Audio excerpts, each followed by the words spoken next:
All right, great. Thank you. Good afternoon, everyone, and welcome to our sixth and final Equity Advisory Roundtable meeting. Welcome our roundtable members and commissioners and folks on the line. My name is Sequoia Erasmus, and I'm the Associate Deputy Director of Equity and Engagement with the planning team at the California Transportation Commission, and I will be facilitating our meeting today. And before we get started with our agenda items, I'll turn it over to our interpreter to provide information on how to access Spanish interpretation services, and then over to Justin Hall, who will provide information on closed captioning and American Sign Language services. We would appreciate if all speakers, presenters, and members of the public could speak slowly and clearly so that our interpreters can support our meeting as best as they can with their services. Thank you, interpreters. Additionally, Justin will share some tips for using GoToWebinar, including how to provide public comment. So thanks again to our admin team and translators who are critical in supporting our meeting today. I'll turn it over to Justin. I'm sorry to interrupt. I'm another interpreter here. I'm stuck on, I guess, participant mode. Okay, what is your name? We'll switch you over. Armando Garzon. I'm the other ASL interpreter. Great, thanks Armando. Thank you. Sequoia, unfortunately, the way he's logged in, we cannot move him over. Okay, do you have contact info for our admin team, and maybe they can set you up with the correct login? I don't, but I'm definitely available to jot that down if you don't mind giving it to me. Let me see if I can. Is anyone available to support on that? Yeah, Armando, this is Justin. I'll reach out to you and get you set up with the correct login. I appreciate it. Thank you so much. Thanks, Justin. Should I jump into the meeting logistics? Sure, and then I have one more after you go. All right. Welcome to the Equity Advisory Roundtable meeting. Live closed captioning, Spanish language, and American Sign Language interpretations are being provided for this meeting. The ASL interpreter will be live on camera throughout. Closed captioning links can be found on our Equity Advisory meetings page under the April 29th heading. For the public, we welcome comments from the public as part of each item at this meeting. We encourage you to use the raise hand feature as early into the item as you can to give the system time to acknowledge you. For participants joining us through the GoToWebinar system, please find the webinar panel likely located on the right-hand side of your screen. There you will find the audio and questions tabs. Under the audio tab, attendees will have the choice to listen in via the computer or telephone option. Should you prefer computer audio, please ensure the appropriate box is selected. If you choose the phone call option, select the corresponding box and dial the phone number, access code, and audio PIN as directed by the automated system. Please note that if the audio PIN is not entered, you will remain in listen-only mode and will be unable to speak to the commission should you have a comment. As a reminder, each registered attendee is provided a unique link and phone number to access the webinar. These cannot be shared with other participants as they are registered to a specific attendee. There are two options for participants to provide comments on agenda items. Click on the hand icon to indicate you wish to make a comment. You will then be unmuted and called upon to make your comment. Please be sure to state your name and affiliation prior to voicing your remarks. Alternately, you may use the questions tab, type in the agenda item number you are commenting on and your comment. Commission staff will read the comment on your behalf. Please do your best to be concise with your comments. Thank you for joining us today. We know your time is valuable and we appreciate you sharing some of it with us.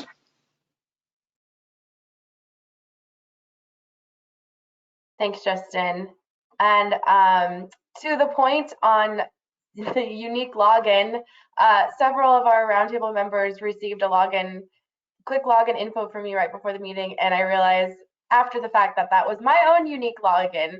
So if you wouldn't mind going through and changing your name, if you are attending from the roundtable and you're listed under Sequoia, please go ahead and do so. I still see about 4 of us on this meeting, so please change that.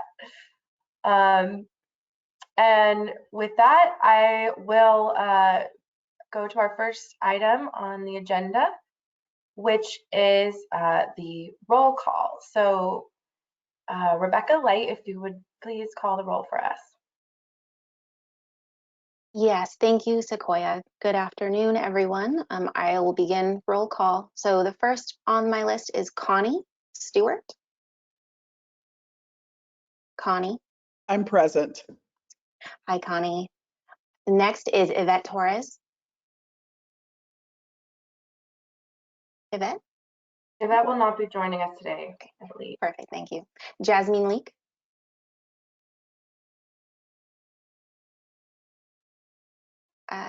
I'm present. Oh, hi. Thanks. Gerard Wright.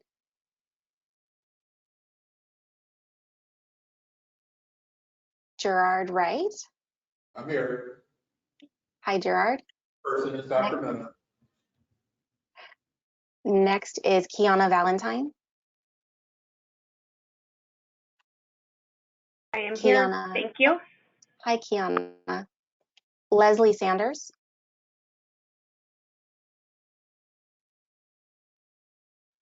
Leslie, are you here?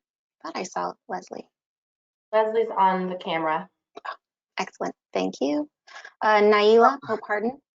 Sorry, I could not unmute myself. I am here. Thank you, Leslie. Next is Naila Pope-Harden. Here, thank you. Hi, Naila. Randy Torres Van Vleck. Here. Hi, Randy. Rio Oshas.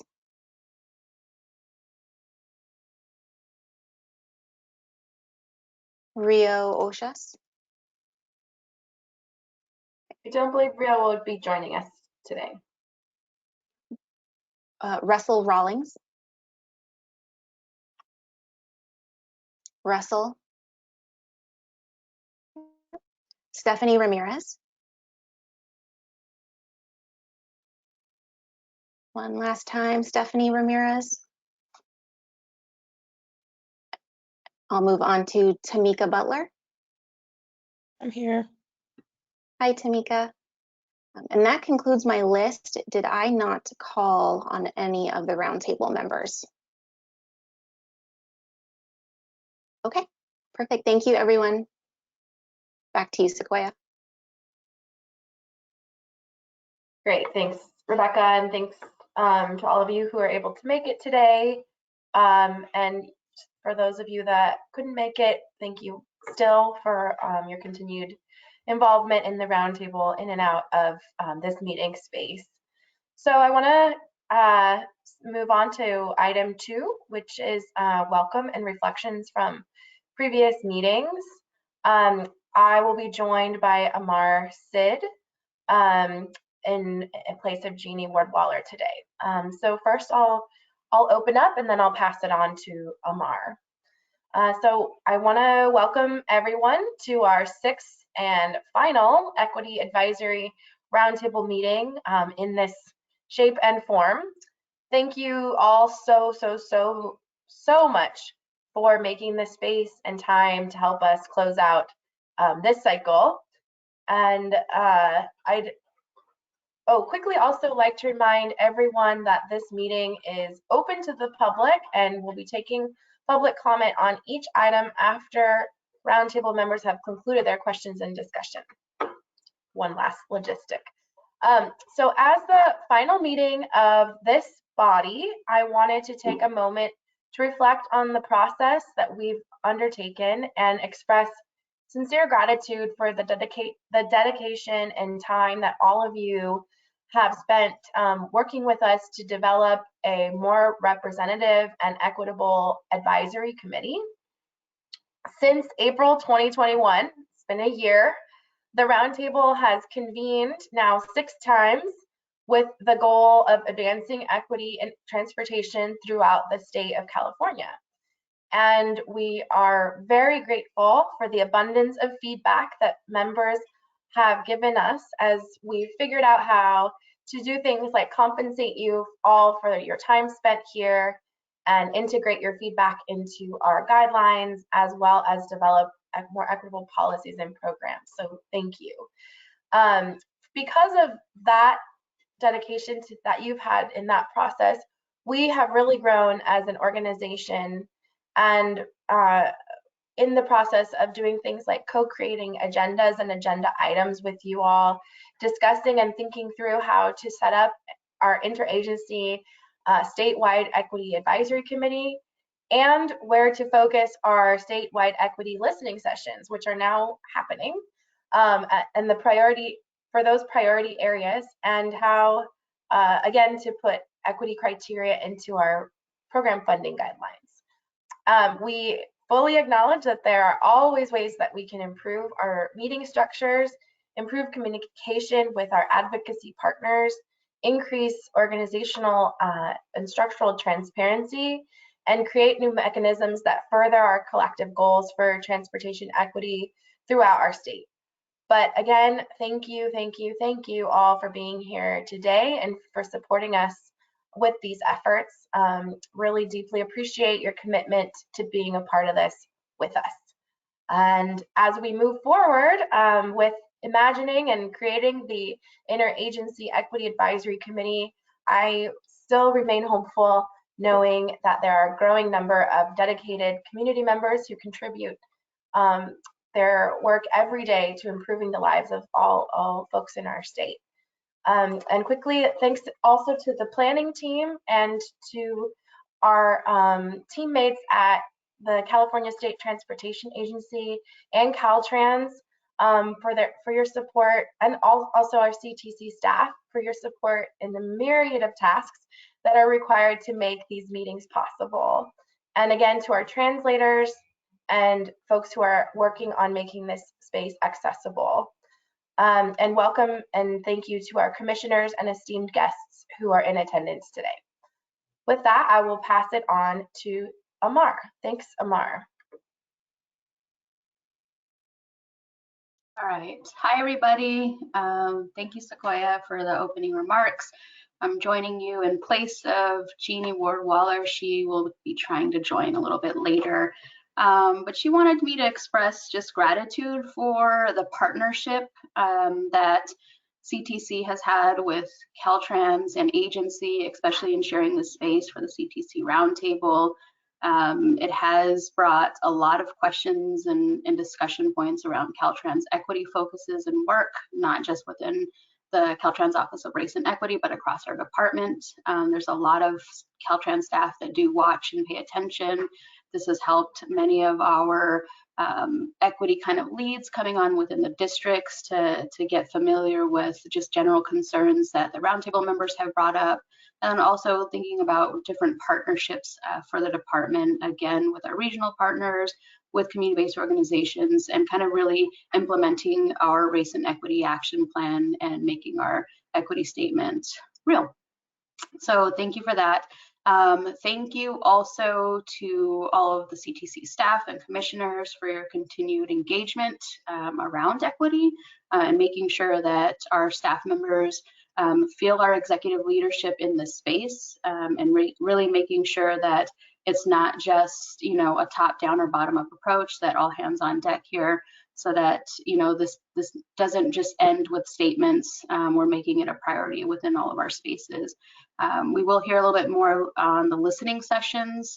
So we did have a couple of listening sessions that Caltrans exec leadership were able to participate. They took a lot of information away. They were really kind of just taken back by a lot of the information that was shared, and really trying to figure out a way to do things better, again, in co-powership, co-collaboration with our community members, with our regional partners. And so we'll hear a little bit about that later from Carolyn, who's on the call. So thank you. Thanks, Amar, and I look forward to our continued collaborations along with our partners at CalSTA in the next iteration of this work. So thanks so much for joining us today too. With that, I will move on to item 3, which is our minutes from the February 3rd, 2022 roundtable meeting. And I'll turn to Rebecca, who will give us that item. Thanks, Rebecca. Thank you, Sequoia.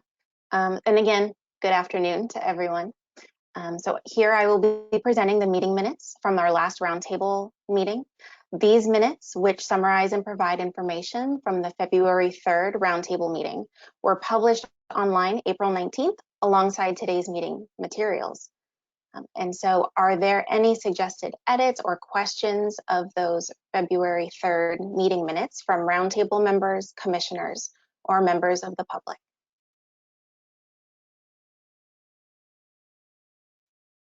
Okay, hearing none, thank you so much.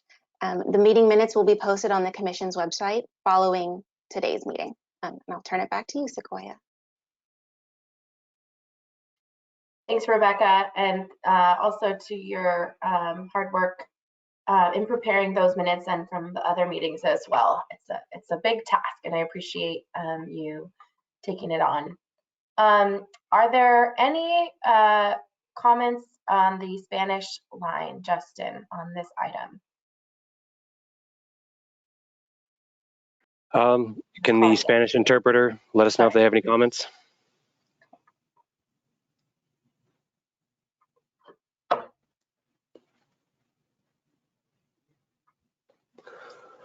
All right, hearing none.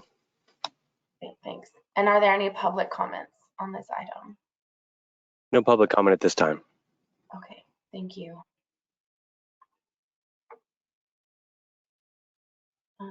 Great. So I will now move on to item 4, which is an update and discussion on our statewide equity listening sessions. And I'll turn it to Amar Sid and Carolyn Abrams. Thank you very much. And Carolyn, if you're able to, could you change your name? If not, I mean. I was trying and I don't know why it won't let me. I will try again. Give me 1 second. Just to be clear to anyone who's confused, that's Carolyn Abrams. Unfortunately, she's using my link. But it's all right.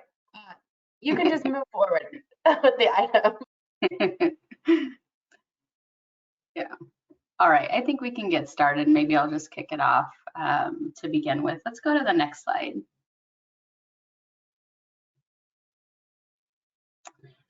All right, so while Carolyn is getting back online, so we started off the listening sessions as a kind of tri-agency partnership. This is just a reminder on where this came from.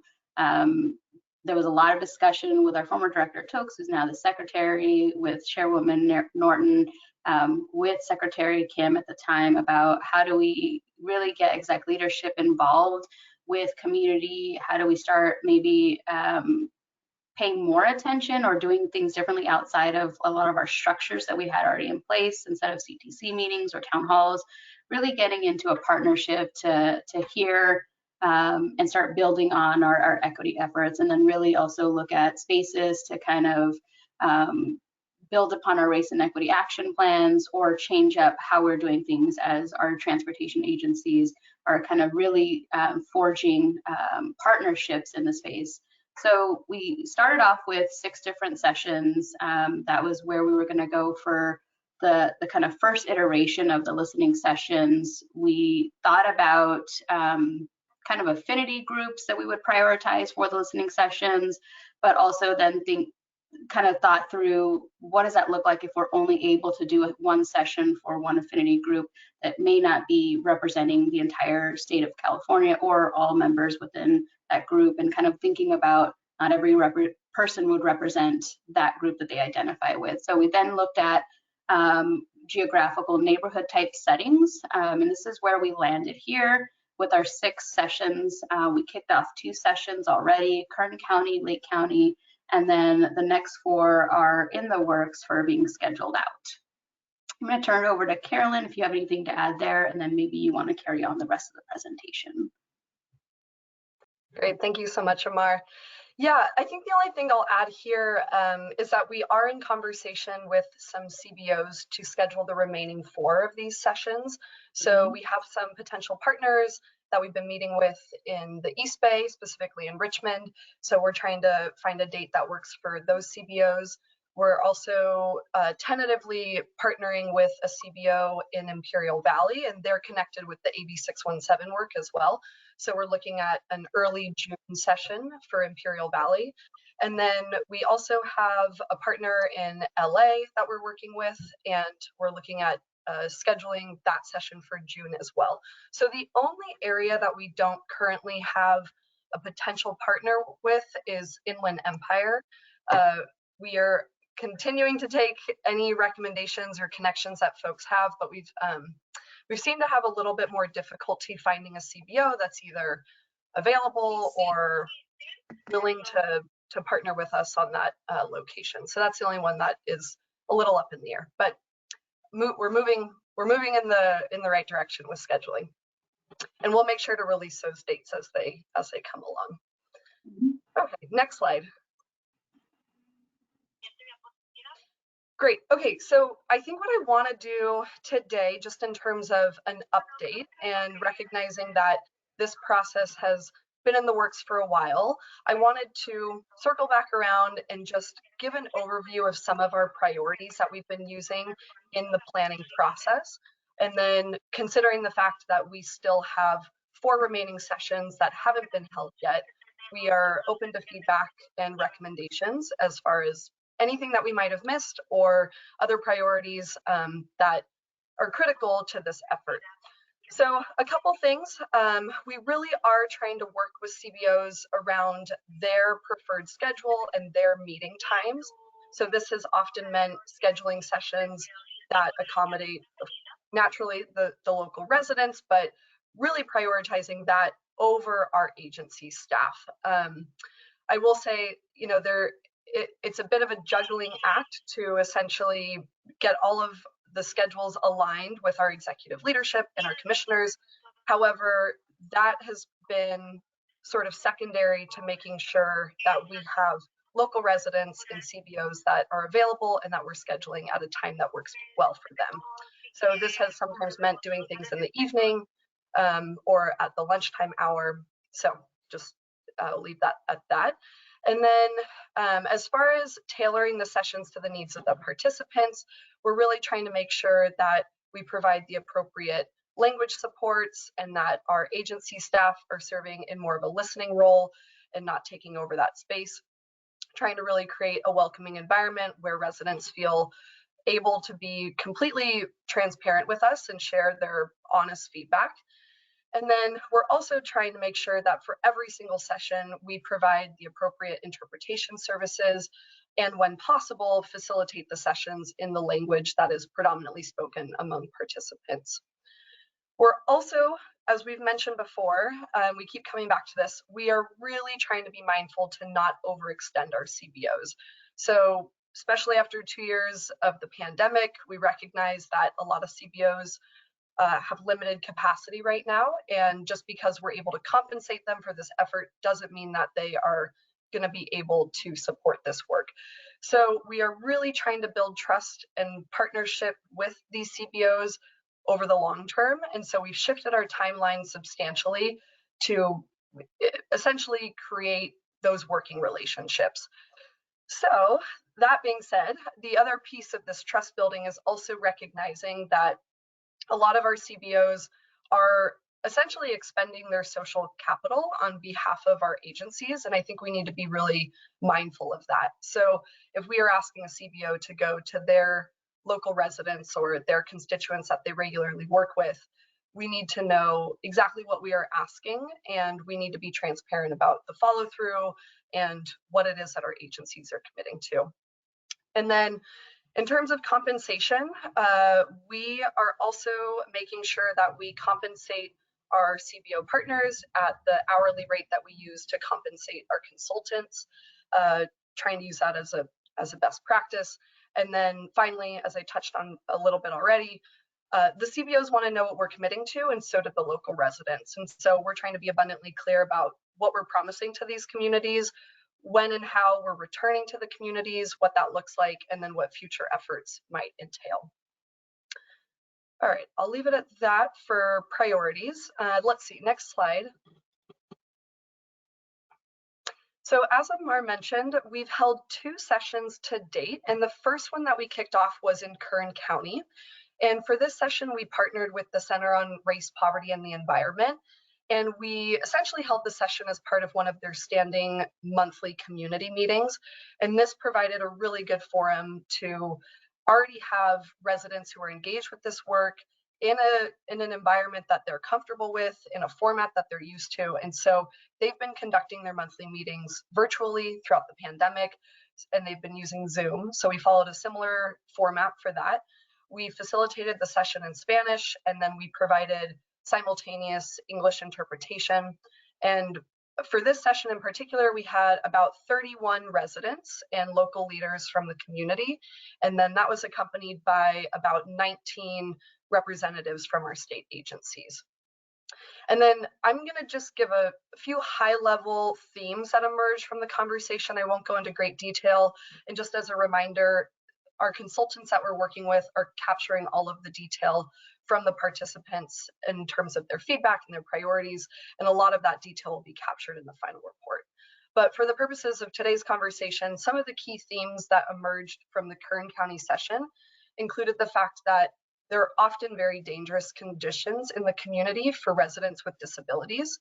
There's also limited or no maintenance for pedestrian accessibility, and that in and of itself is tied to the dangerous conditions that exist for people with disabilities in terms of sidewalks and other modes of transportation. And then there were also major safety concerns that exist with the rail crossings, particularly around the schools, and recognizing that often as students are trying to get to school, they have to cross these railways, and that has presented a lot of dangerous conditions for residents as well. There's also a lot of freight traffic in this area, which creates substantial health and safety burdens. This is often typical of a more agro-industrial rural community, so that definitely came up in conversation. There was also concerns around excessive noise pollution and congestion issues, especially for highway adjacent communities. And even for communities that aren't immediately adjacent to the highways, there were some concerns around some of the highway widening projects and how that is essentially pushing more and more people closer to a highway. And then finally, this was sort of an overarching theme throughout the conversation, but a lot of residents felt like rural, small, and low-income communities are often not a priority in comparison to other more affluent communities or urban areas. All right, next slide. So the second session that we held was in Lake County. And for this session in particular, we partnered with the Lake County Chamber of Commerce and the Lake County Economic Development Corporation. We had about 20 residents and local transportation professionals join the call. And when I say local transportation professionals, I mean some of the folks that work in city planning, particularly in the transportation planning department, and all of them identified as local residents as well. But there was that distinction that we had a little bit more of a professional audience there, I guess, or professionals, maybe not the proper term, but that's how folks showed up in that session, saying, I am showing up as a representative on behalf of the city or this planning department. So, and then that was accompanied by about 18 representatives from our local from our state agencies. And then some of the community concerns that came out of this conversation in terms of key themes was really centered around the fact that the tribal members and area residents think that most importantly, there needs to be greater representation and inclusion for tribal members in the transportation planning process, as well as the decision-making process. A lot of their concerns stemmed from that, and so this was a key theme. There was also a point made multiple times that the limited and narrow main corridors going in and out of the community often create unsafe roadway conditions, and there's often no other alternate routes. And so in cases of evacuation or other emergencies, this often makes entry and exit into and out of the community very difficult. Folks also mentioned that there is limited access to the area reservations, and that definitely needs improvement. And it also came up that there is a large population of chronically ill and aging residents, many of who are living in poverty, and they have unique transit needs. So one example in particular that came up was the fact that often these residents have to travel outside of the county for medical care, and that isn't always taken into consideration when planning the transportation networks in this rural community. And then finally, some of the bus and transit systems essentially need increased frequency, availability, and transit stop options to make them more viable options for residents. And I believe that's it. If you go to the next slide, I think that's our closing one. So just to quickly recap, we've held these 2 sessions so far. The audience looked very different and our community partners were very different across the board. And so we're seeing, to no surprise, that each of these sessions is very unique to the community in which we are holding them. And so for the remaining 4 sessions, we will continue to follow a similar format in terms of offering language support and resources and really trying to co-lead and collaborate with our CBOs to plan and design the sessions. But some of these sessions might, again, similar to the current session, be part of a standing meeting. Others might be a standalone session like the Lake County one. And so again, we are open to the feedback from the CBOs, and then also for today's purpose, any questions or feedback that folks have from the roundtable, we're happy to take. I think one thing to add also to both sessions, and I think this is what we're expecting for all the other sessions as well, is a what happens next question. Is there an opportunity for our agencies to come and meet with them in person? Is there opportunities to collaborate for site visits so our executives can have a really, deep understanding of some of the transportation issues that they're expressing online. So those are commitments that I think all 3 of our agencies are making to come back at a different time. And even if it's outside of our consultant contract, those are things that we'll be working on for the near future.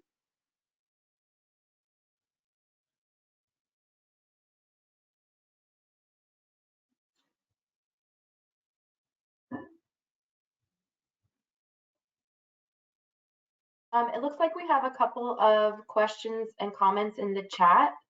So feel free, roundtable members, to say it out loud, or if you'd rather I read them, let me know.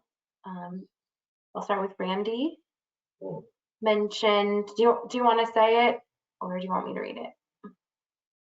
Sure, I'm happy to say it. I just wanted to thank the staff for the presentation, and just point out that I appreciate the point made about trying to match the hourly rate that's used for consultants to match that with the hourly rate for CBOs. Thank you for that. And just disclosure, I work for a CBO, so that's something that we do discuss, and don't want to point that out. I did have a question about the next steps. Is there going to be, I might have missed this, I apologize, but are there going to be more listening sessions taking place in the state, and what does that look like? I know you mentioned Imperial, the Inland Empire, I believe, but are there additional locations planned? Yeah, great question. And Mara, I'm happy to take this, but feel free to chime in. So these 6 sessions are a starting place, right? We recognize that 6 sessions can't possibly cover the entire state of California, particularly when it comes to priority populations. So what we're looking at based on these sessions is to gather some of the community feedback, and then from there, figure out what it looks like in terms of returning to some of these communities, either to provide an update on what we've heard and where we're at in the process, or just continue to keep these open lines of communication between our state agencies and the communities. But beyond that, we're also considering some other options. So that could involve site visits, and this can extend beyond the 6 communities that we've identified for this first round of sessions. So site visits, community tours, other perhaps smaller meetings with advocates or community organizers, and then the other option is, of course, additional listening sessions. And I think some of that decision making will have to come as we move through this process to see if this is an effective approach, if we're gathering the feedback that is valuable, that we're hoping to hear. And then for each community, it might look a little different, right? We might do a site visit in one community, we might return to a community meeting in another. We could also hold an open forum or a town hall, something like that. So I think it's in the works, but the vision is that this is a jumping off point. Yeah, that I just to add, so this initial concept was also structured with a consultant team. So our contract does end this summer. Outside of the contract, I think Caltrans, CTC, and agency are going to work together on what those next iterations would look like for listening sessions round 2, and then also working with our districts who may be hosting and holding their own sessions with different community members already. So we have had a request in District 4 from the Wood Street community to do a listening session where Andrea, who's the equity lead within District 4, our PIO team, which is the public information folks, held a couple of different sessions there already back in November and December. So there's different things that could be happening outside of this initial space. What that looks like, we have yet to determine what they may be. If this is a standardization that we'll be creating, that's also something that we'll have to entertain. But I think there is a lot of interest from our district partners and our district staff at Caltrans to kind of take some more lead efforts, especially on our very rural communities that would like more kind of communication with district staff.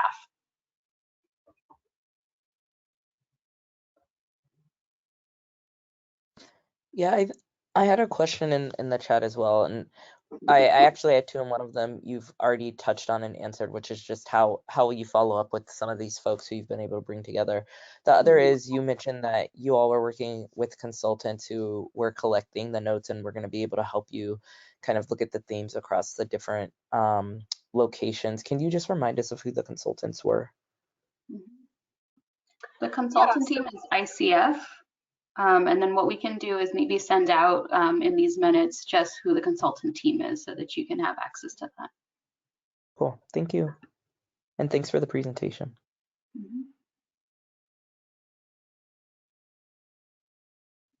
Hi, this is Leslie Sanders, and you did answer part of my question, but with the Lake County, I was wondering if it was just Lake County. I mean, there are so many COBs and so many tribes in Humboldt, which is so close to Lake.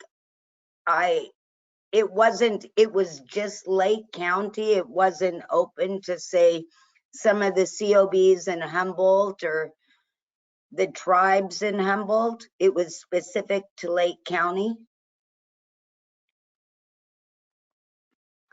Yeah, so I think a couple of things to note on that is, so the short answer is yes. We've come back to this question multiple times around how do we create an inclusive space where we aren't telling people, no, sorry, you can't participate. And at the same time, allowing these to be meaningful conversations so that there is some level of geographic focus or population focus. And so it eventually came back to, let's narrow down on the 6 communities that we selected. And from there, if there are folks, and so intentional outreach and engagement will be done for those communities. However, if there are folks that reach out or contact us that feel compelled or want to participate or feel like it would be an important space for them to partake in, because these sessions are being held virtually for the most part, that allows us to make it more inclusive. So to answer your question, the outreach and engagement was done specific to Lake County. So we did not extend beyond that. However, I think follow-up conversations, could extend beyond that. And like I said, we're not limited to these 6 communities when we start looking at, next steps and what our future efforts look like. But you make a good point. There are a lot of other tribes that operate up in Northern California. And so to make that, that border distinction is sometimes sort of arbitrary. And then I think we did have initial questions and comments about inclusion from different tribes in the area. So it was shared out at the Caltrans District 1 Tribal Summit, and then also a couple of different tribal community groups shared it out there. So I think for Lake County, we did have tribal representation from the area online. And then there's also a couple of different specific requests for maybe an additional listening session or two with tribal communities from Northern California that would then expand beyond Lake County. Well, and I think NAC would be a wonderful place for you to really engage, and that would be tribes up and down California. I mean, Southern California tribes are there, Northern California, Central, because I apologize. I was at the District 1 meeting and I did not hear about the Lake County Summit. And we have so many other COBs in Humboldt County. I mean, it just, when you're talking and when Lake County is talking about rural, it's like their rural and our rural are different. Yeah. Mm-hmm. I mean, Humboldt County, parts of Shasta, go to by the Klamath. It's totally different than Lake County. So I was just surprised that Lake County was there, and I had not heard anything about it. And I could have just been offline and not heard, but yeah, I had not received anything. The North Coast Tribal Transportation Commission heard nothing about it. So I would have put it out to all of the members of North Coast Tribal Transportation Commission had I been aware that it was upcoming.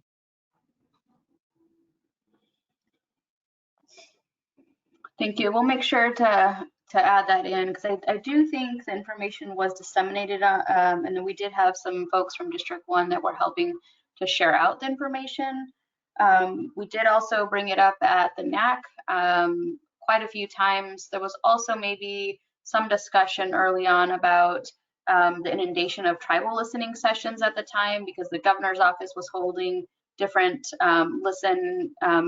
listening spaces. So we're trying to figure out a way to make sure that we're not overburdening with multiple sessions, trying to partner with different agencies so that, again, we're not having like 10 different agencies holding listening sessions with the same groups, trying to organize around that. So I think there's a lot of collaboration that still needs to happen so that we can make this easier for our folks that we're trying to engage with, and so that we're just not missing the mark.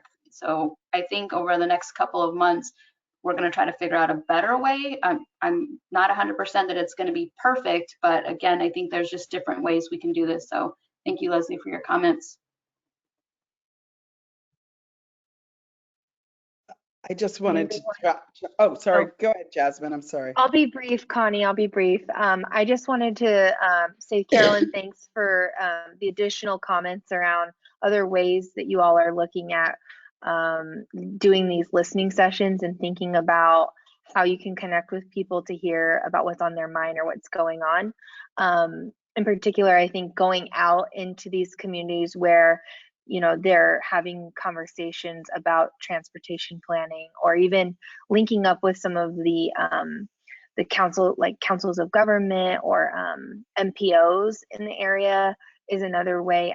I know that that's probably already happening in other forums, but just something else to think about. Like, I know our COG, SJ COG, is really open to being part of those conversations, but also making connections or making referrals to other community-based organizations that you could and should speak with. So that's maybe a good best practice to also look into. And then I just wanted to also say, Amari, I really appreciated what you said about multiple state agencies approaching communities. I really think that that's a really important one. I know there's all this funding coming down from the federal government and from the state around innovative projects that we're all trying to take on. But yeah, it's definitely, I've definitely felt it from our organization. And it's great. It's amazing to be having that line of communication be extended. But it is a little difficult to keep track. And I will say, several years ago, the Cali PA Environmental Justice Task Force came to Stockton, and what they did was they actually organized many state agencies in one single room, so that it was like one convener. And I think that that was really helpful. And we got to talk about a multitude of issues. So that might be a model to look at, because it went really well, and it was very well organized. I appreciated the care that they had for the CBO partners that they were engaging with. But yeah, I just think getting out into these communities as much as you can, having like even one staff person. I want to thank Sequoia for coming to us, visit us in Stockton. Just last month, we had a mobility project that we were launching, and she was able to join us, and that was great. And I think even just having one staff person going out to communities where these things are happening, you're going to meet a lot of different people and hear from a lot of different groups at those kinds of events. So yeah, I really appreciate that, the work that y'all are doing. Thank you, Jasmine. And to your point about the MPOs, I do really appreciate that. And that is an option that we've been exploring. And I think, so for some areas, particularly when we were having difficulty finding CBOs to partner with, that was a good linkage to some of the communities. But then our other concern around that, which again, we're open to feedback on, is we're trying to strike this balance of how many sort of, you know, planning officials, city representatives, state agency representatives, and all of those folks are in the room kind of taking up space versus the actual community members. And we're trying to make it so that the community members actually feel like they can be very open and honest when they're having these conversations with us. So I'm not saying that having MPOs in the room changes that dynamic, but it's something that we're trying to be mindful of, because already with our agency, Absolutely. we have almost 20 people on some of these calls, which is kind of overwhelming. I think we take up a lot of space. I totally understand. Let me clarify. What I was saying is, I would hope that, and maybe other places, maybe other MPOs are not as collaborative with their CBO partners, but we are in San Joaquin County, and so it might be different. But what I was saying is maybe they could make a referral to an organization, not necessarily having them do it. Or another way to just like bypass that is maybe to look at who's making public comments at their meetings. I don't know if someone on your team has the time to do that kind of research, but if there's a particular area where you're wanting to target, maybe there are people making comments or on like community advisory boards or whatever. Yeah, just a thought. At least in smaller, more rural areas, people who are making public comments at those meetings are probably people that you would want to speak with. Yeah, that's a great suggestion. Thank you so much, Jasmine. Yeah, thanks so much. It's Connie. Hi. I wanted to get in here on the rural. I think Leslie and I are having the same issue. And, you know, I mean, in this equity space, we did name rural, and also we had the ethnicity and the disabled issue as well. And so I think, you know, one of the issues with some of the state equity work is, since rural is named as an equity group, often we see the state partnering with organizations that don't have an equity lens in their community. So, and so I think that's part of our reaction to choosing an economic development agency, for example, as your CPO. So what I wanted to ask, and what I do think, I mean, honestly, doing 6, we all knew that it was going to be a struggle to be representative with 6. I'm hoping that what will come out of this is not just a report on what you heard, but on how you went about and lessons learned, so that the districts and others, should you not get additional grant funding, have a model of how to do equity listening tours in their region, because that would be more valuable. I think, I've been very critical of District 1 in this space. It's a very large district, and they have some set equity points. But, there are those of us who are in the grounded rural who actually do know the equity CBOs, and they do have some capacity and would point you in their direction, with the tribes or the Latino community or the disability community in our region. So we just hope that, where it might be more apparent in urban areas who holds that space, some of us do know in rural areas on the ground and can help guide to other CBOs. And then I just also want to respond and push back a little on the conversation around how many meetings around equity. There are a lot right now, but I think oftentimes on the ground we feel like like I just noticed with the surf equity project right now, it was literally hey, Redwood Coast, you come to this meeting on the 27th. This is your only opportunity and your only day to give equity comments on this thing. And so I do think that ideally, I would love it if we got to a space where we didn't feel all as equity advocates in the community. We had to be at this every meeting, and there was so much conversation going that it was okay for you all to reach down to us, and it was okay for us not to show up at every meeting, where it becomes normalized and you don't have to think about coordinating how you talk to communities, because you wouldn't do that in a community if it was predominantly a non-equity community. So I just want to say, come a lot, talk to us a lot. We're talking about these issues a lot, and don't worry about overtaxing us as much as you might think. We're eager to have conversations. We are eager.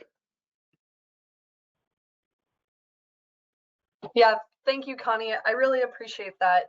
And Amar, I don't know if there's anything that you want to add, but we definitely hear that feedback and hear those comments. So thank you.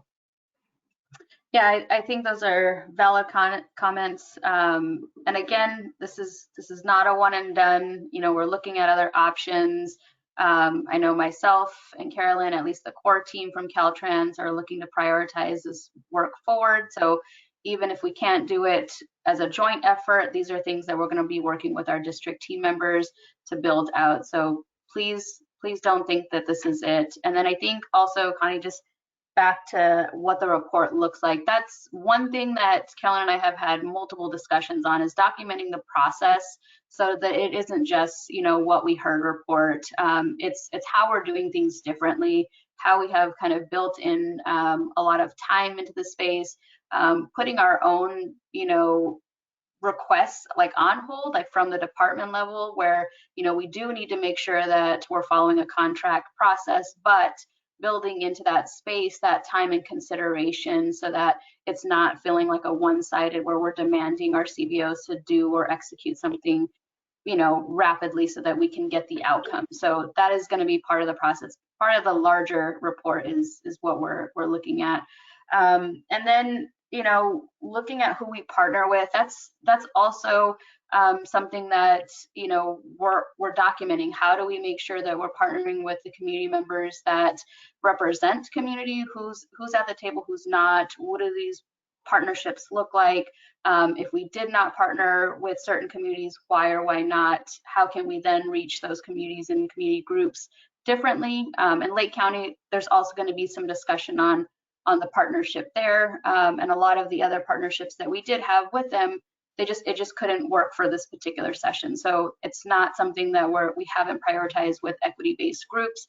That is part of the model and why we've been taking, a little bit more care and time to figure out how do we do this with better intent.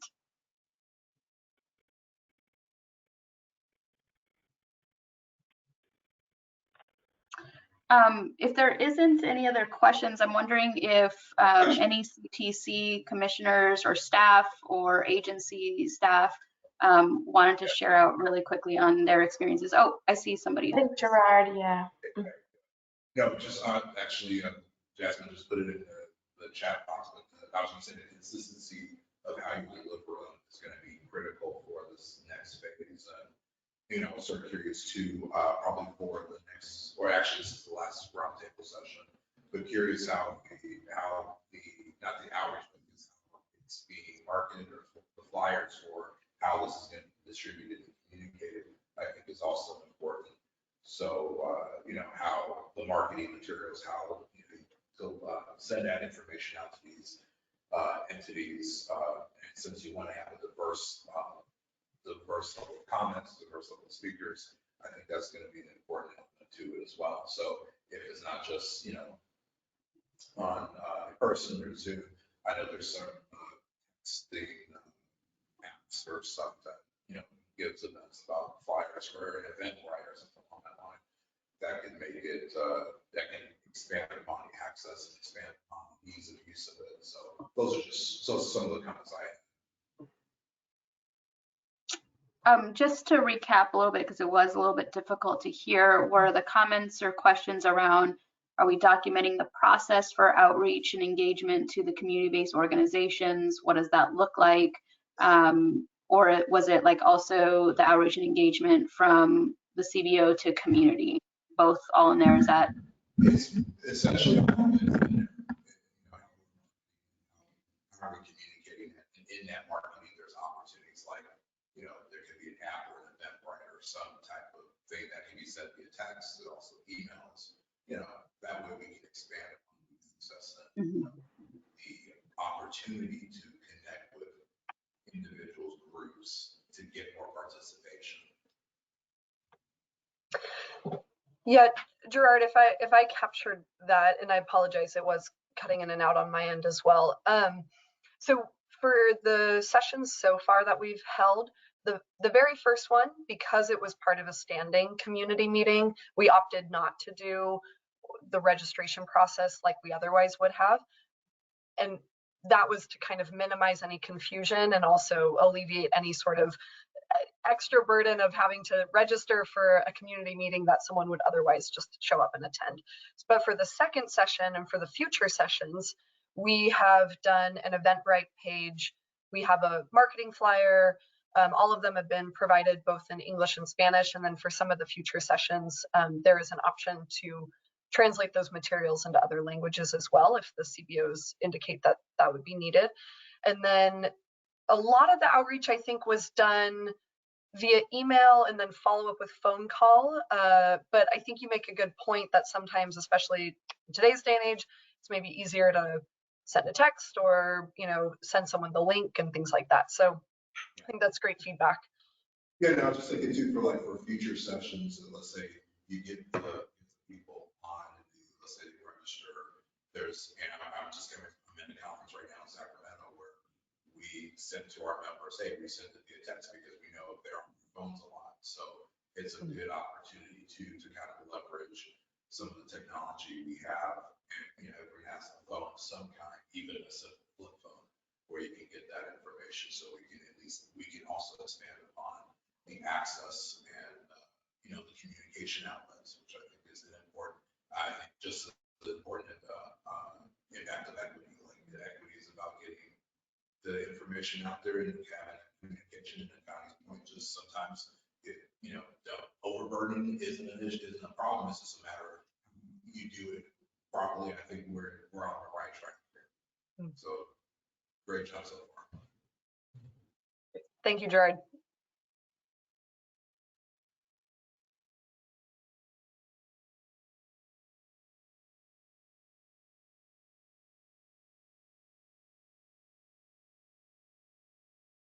Ahmad, I know you had mentioned perhaps seeking some additional input or observations from some of the commissioners or other agency staff that were present. I don't know if we have time for that, but yeah, I don't know what the time frame looks, but you know, this is a partnership. It's not just a Caltrans led effort. I want to make sure that CTC and agency have an opportunity to share out if they want to share out.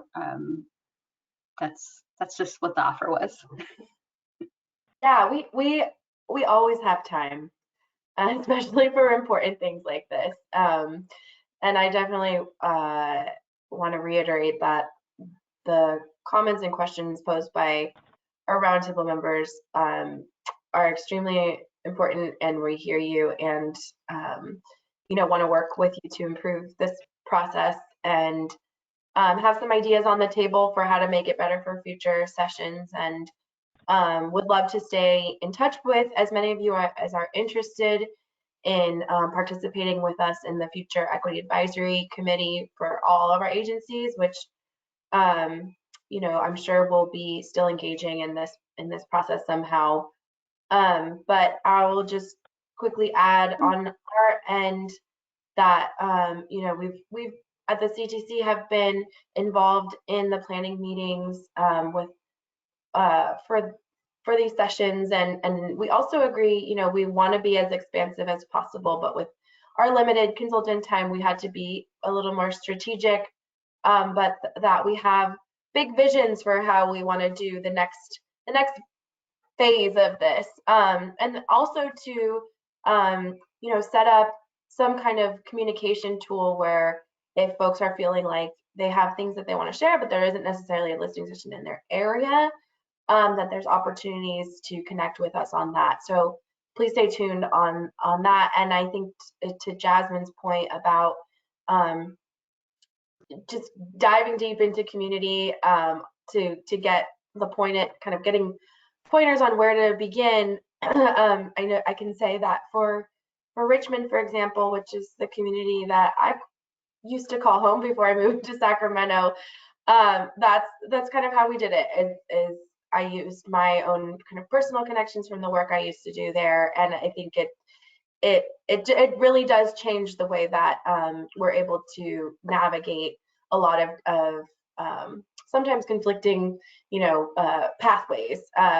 But obviously, we understand that you as roundtable members are experts in your areas and in your communities, and we fully intend to continue, asking you, like, who should we reach out to, where should we go, what organizing mechanisms should we utilize. So thanks for kind of keeping that in check.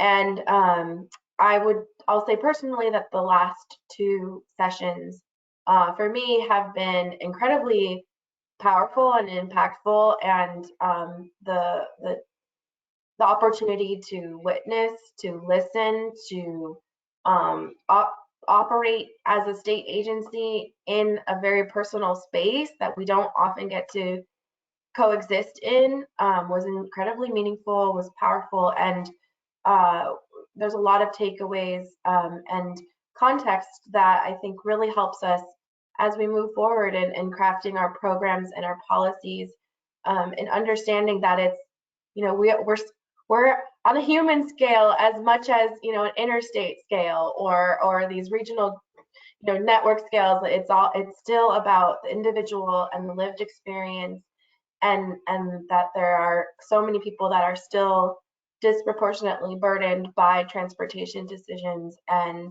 we see that and we know that, and we want to document that and use that as expert witness testimony to guide us, not just us in these equity spaces, but moving out into our other spaces that we all know takes time. So that's kind of my takeaways and feedback. And Amar, I'll turn it back to you, but we'll eventually want to get to commissioner and then public comment too. So I'll let you take the helm. And Amar, this is Tanisha. Forgive me, I'm not going to come on camera. I'm not feeling so well today, but I wanted to just add some things to what Sequoia has already said, and hopefully everyone can hear me. My voice is going in and out a little bit. I'm Tanisha Taylor. I'm the Chief Deputy at the California Transportation Commission. And not only do I want to echo what you have heard from the ladies, but I also want to acknowledge the power and the strength of what the roundtable has already said and how we're moving forward. And so a couple of things I just want to highlight is that today is the first of many updates that are going to be provided on the listening sessions. We have another one coming at our May Commission meeting. because it's important not only to talk to this group, but to also talk to our commissioners, to talk to our leadership and share out what we are hearing. Because we recognize the people that are coming to talk to us are taking time out of their day, taking time out of their lives, and that's important. The second thing I'll say is that we're asking people to trust us, and they're trusting us to listen and then make change. And so I don't want the reality that we're not going to wait until the end of the listening sessions before we start considering the things that we've heard. We're going to start taking those things and start trying to figure out how do we plug what we've heard about truck access and insufficient turning radii, or some of the other things that we've heard about accessibility for individuals with disabilities on sidewalks and things, right? We're going to our active transportation program call for projects.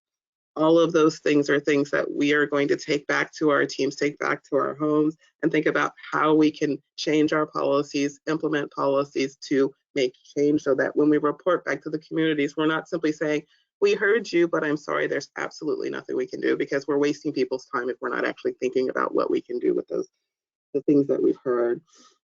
The last thing I'll say is that I want to thank the Roundtable. You guys have always been thoughtful about how you've done this. You've made us stronger, you've made us better, and how we've approached the listening sessions, our updates to our guidelines and other things. And I just want to, if I don't have another chance before the end of today, to thank you for your time and your participation in this process.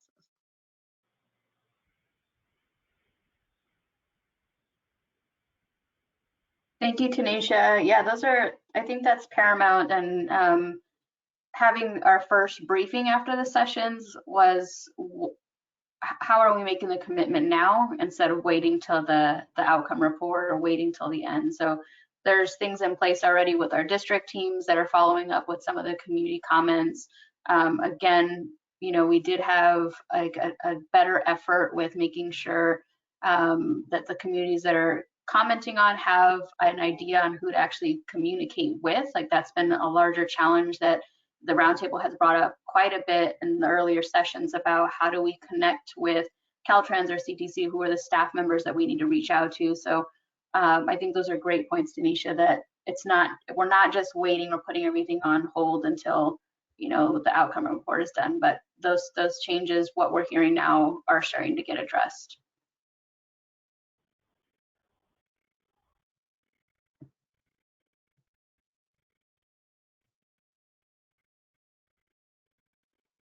If Maybe I could also add, sorry, because I know this is the last Roundtable meeting. So I think, Sequoia, you touched on this briefly, but I would love if there's an opportunity for us to keep the Roundtable members apprised of the upcoming sessions, and then what we hear after the sessions, of course, because at this point we've only held 2, and I think a lot more is to come, and in terms of the process, the lessons learned, and then the sessions themselves and the feedback that we're hearing. So prior to even the report being released, I don't know if there are other avenues that we could use to keep folks apprised of where we're at, but I'm happy to provide those updates. That's a good point, Carolyn. Yeah, so maybe Sequoia also, we can just work to make sure that all of the updates are going to get to at least this body. I know this is something that we're going to probably discuss with the EAC members, but there may be different members on that, so we want to make sure that the body that started off providing input and discussion has an opportunity to maybe even engage in the next sessions or hear what we're discussing. And I think these will be updates on the CTC meetings in the future as well. The other thing is maybe to offer up is we're still navigating on partnership for Inland Empire. So if there are suggestions for community-based organizations, please let us know. And then if for whatever reason the Inland Empire is not panning out, we are hearing other recommendations for other communities. So again, if there's a strong push for something from the Roundtable members, please reach out to myself or Carolyn or Sequoia or Avital from agency and let us know your thoughts there. Yeah. So maybe Sequoia, do we open it up for public comment? So I guess it's still in the interest of time. We still, time still exists. We'll open it up to, I'd like to open it up if there are any comments or questions from our commissioners on the line, and then also I know we have some public comments, so we'll move on to those parts of this agenda item.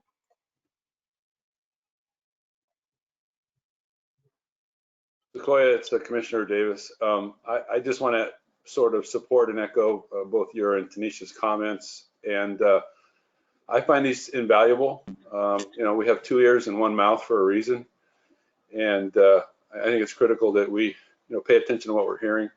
Sometimes it's a problem that we would probably like to have a delay on our mouth. So, but you know, we don't have that. But I think this is going to be helpful to the commission in its entirety and staff, and so, you know, look forward to continuing to participate and to learn. Thanks, Commissioner. Any other commissioners on the line who'd like to add questions or comments to this item?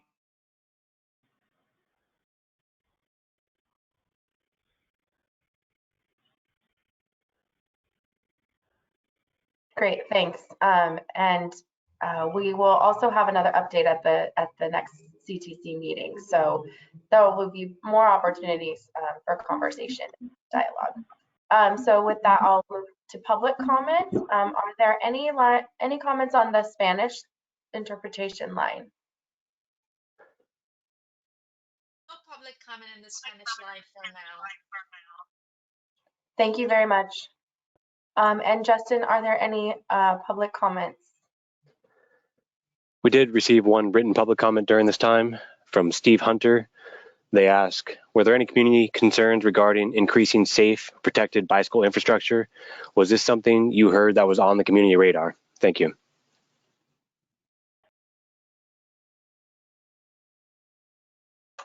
Yeah, that's a good question. And Sequoia and Amar, I welcome your input as well. I don't think it was a huge topic of conversation in either of the sessions. And I don't know if that was just kind of by way of the fact that we were focused on, you know, when folks think about Caltrans and I think about highways, so perhaps the topic of bicycle lanes didn't really come up or wasn't on the radar, but so that's not to say it's not a priority in those communities, it just wasn't a large part of the conversation. Yeah, I'm not sure if it did come up, and I think we did structure some of the questions where they're open to talk about just general experiences and concerns with transportation, and we did hear more on pedestrian connectivity, like sidewalks ending, not specific to bike lanes or any of our infrastructure there, but more on safety concerns, especially around our rail crossings in Kern County and Shafter area, where there was the sidewalks end, there's no crossing guards, or it's really difficult for the students to cross. So not specific to bikes.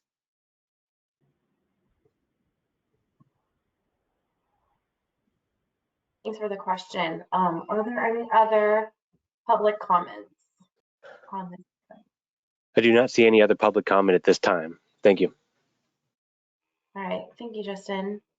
And are there any other things that Amar, Carolyn, or our CTC or CalSTA partners want to add to before we wrap up tab 4? All right, well, thank you so much. Thanks everyone for the great discussion and continuing to provide some opportunities for us to see and hear about what's happening, and we'll look forward to more and more and more in the future. So thank you very much. Thanks. Yeah. And with that, we will move on to tab 5, which is an update on SB1 Transportation Funding Programs Guidelines Development. Matthew Yasgott, who's the director of Senate Bill 1 Programming, and I will provide Roundtable members and the public an update on the SB1 Funding Programs Guidelines Development process. This update will highlight language recommended by Roundtable members and feedback that's been provided within the public workshops that staff is working on incorporating into the guidelines update for commission consideration in the early summer. And we hope that this discussion highlights next steps in the development process of the guidelines. And we will be bringing these to the draft to discuss at the June 2022 commission meeting with hopefully approval from the commission of the final guidelines at the August 2022 meeting. All right, so we'll go ahead and get started. Thanks, Matthew, for joining us today. Yeah, thank you for having me, Sequoia. All right. And So yeah, again, and I'll just say, I mean, before we proceed, yeah, this has been, I think, a really collaborative process, not only between my team and your team here at the commission, Sequoia, but also with the roundtable members and through our workshop process. So we're happy to kind of bring this one home to the roundtable today, so we can get started with the presentation.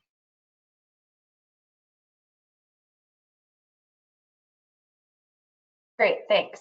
So our guidelines update process is rooted in our commitments made in our racial equity statement, and that helps us highlight the importance of transportation equity. And the commission condemns all forms of racism and is actively working to promote equitable outcomes through our programs, policies, and practice.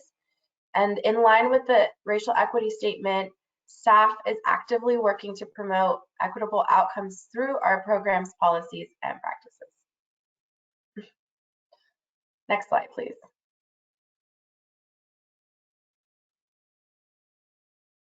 And I'll take this one. Thank you, Sequoia. So this slide covers some of the milestones in our guidelines development process, which Sequoia mentioned at the start of this tab. But I wanted to first give a little background on our SB1 competitive programs and how we've approached these guidelines updates to better incorporate transportation equity this cycle, which is cycle 3.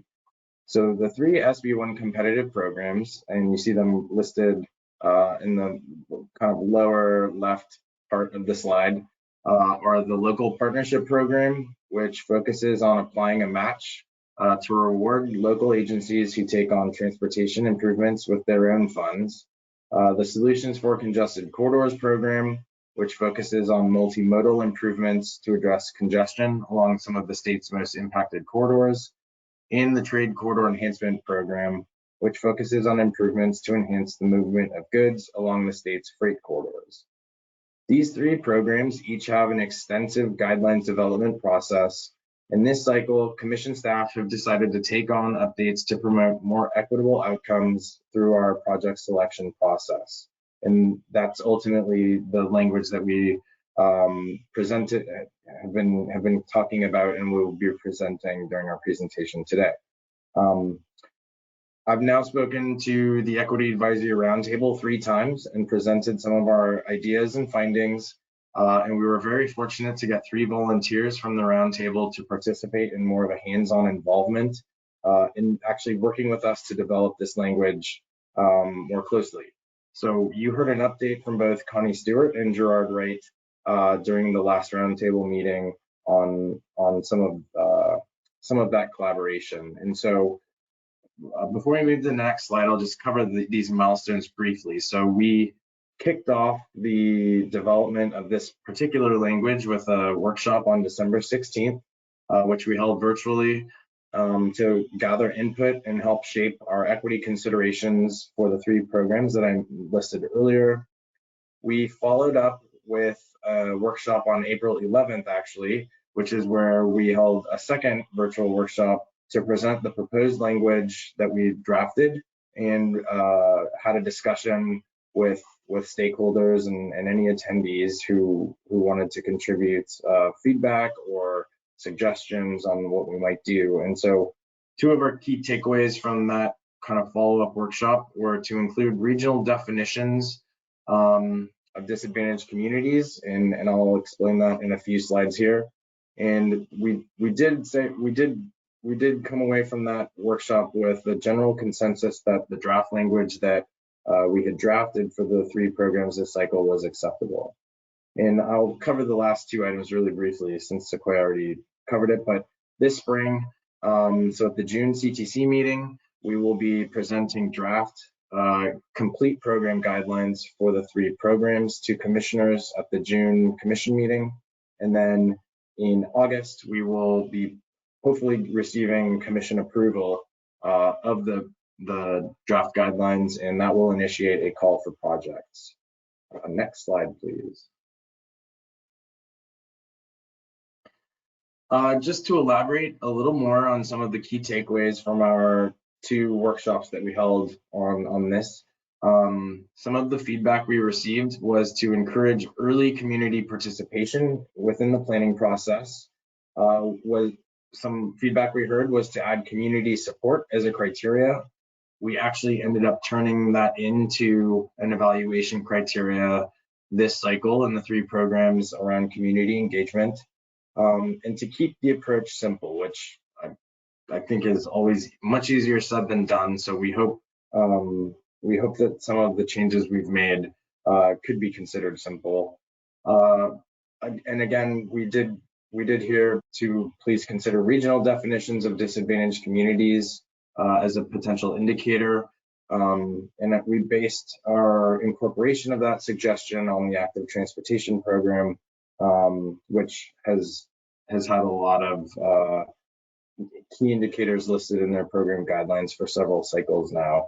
And overall, as I mentioned, we thought general consensus from our April workshop was that the draft language was acceptable.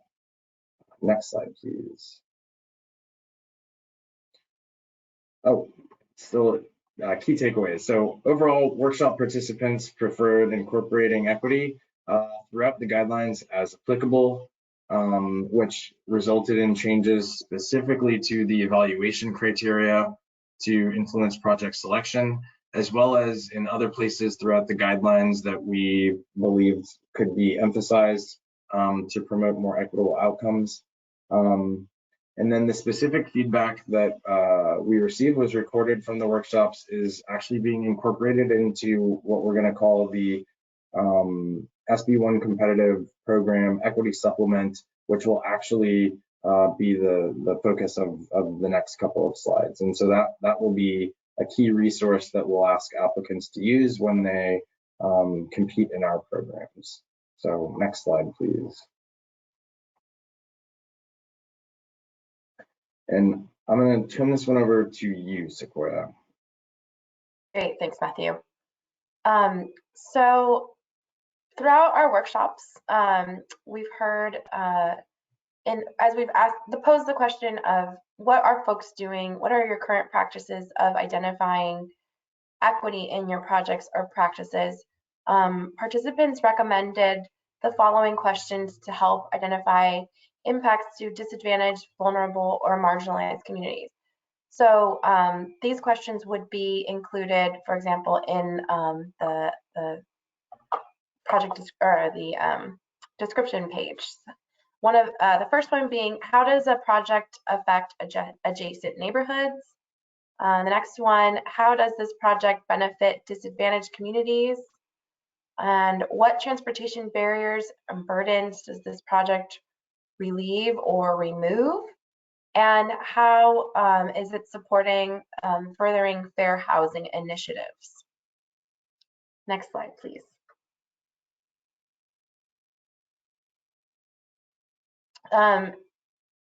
Additionally, current practices of identifying equity in projects or practices includes focusing on on access to opportunities such as jobs and education from disadvantaged communities. Project benefits that could include things like travel time by walking, biking, or transit for build and no build scenarios. Identifying multimodal considerations and indicating how the project was identified. So through the project pipeline, the existing project pipeline, through community conversations, etc. Next slide, please.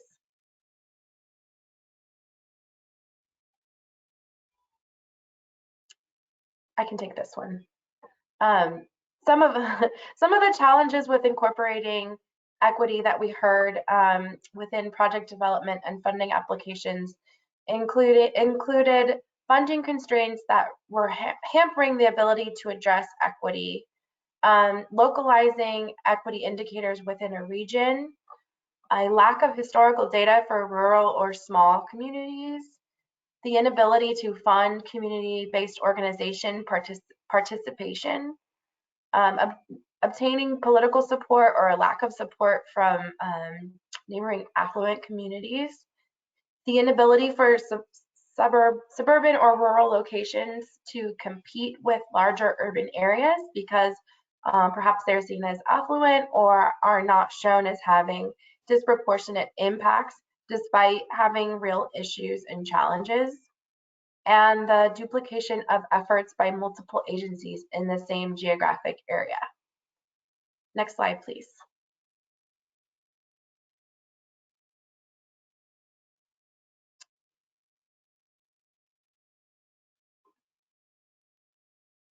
I think this is your last one, Sequoia. Okay, thank you.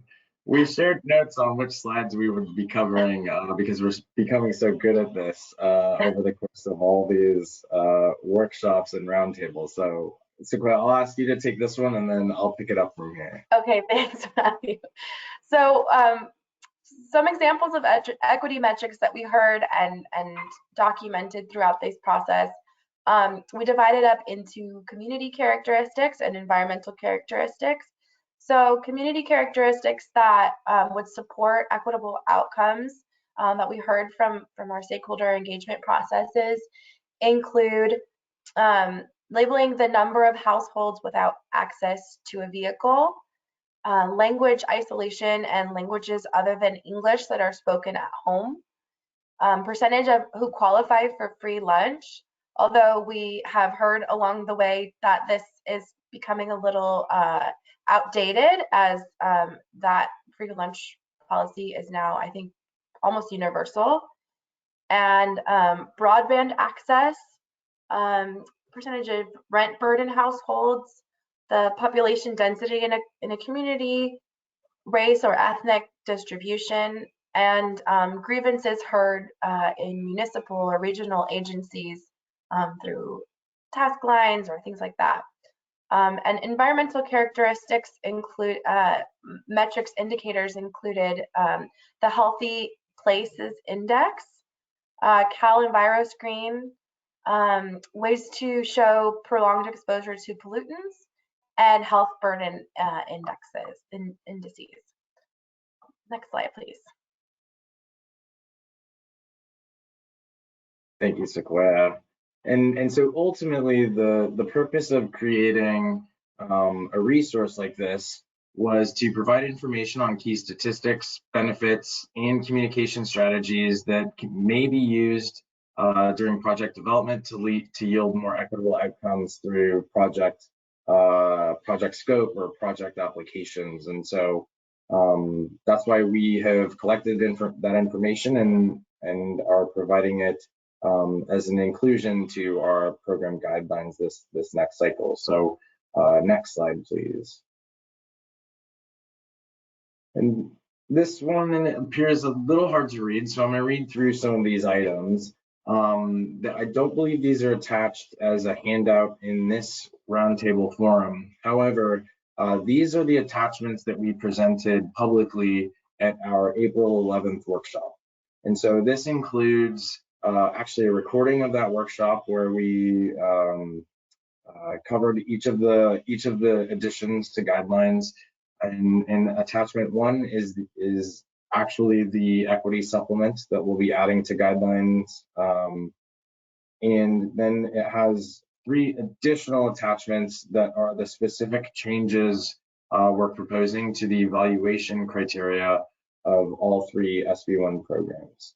And so we won't cover that language specifically today, but it's mostly focused around community engagement, identifying disadvantaged communities or historically marginalized and impacted communities, and how project scope has has changed or been strategized to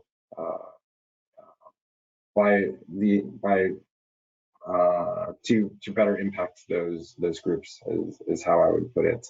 Next slide, please.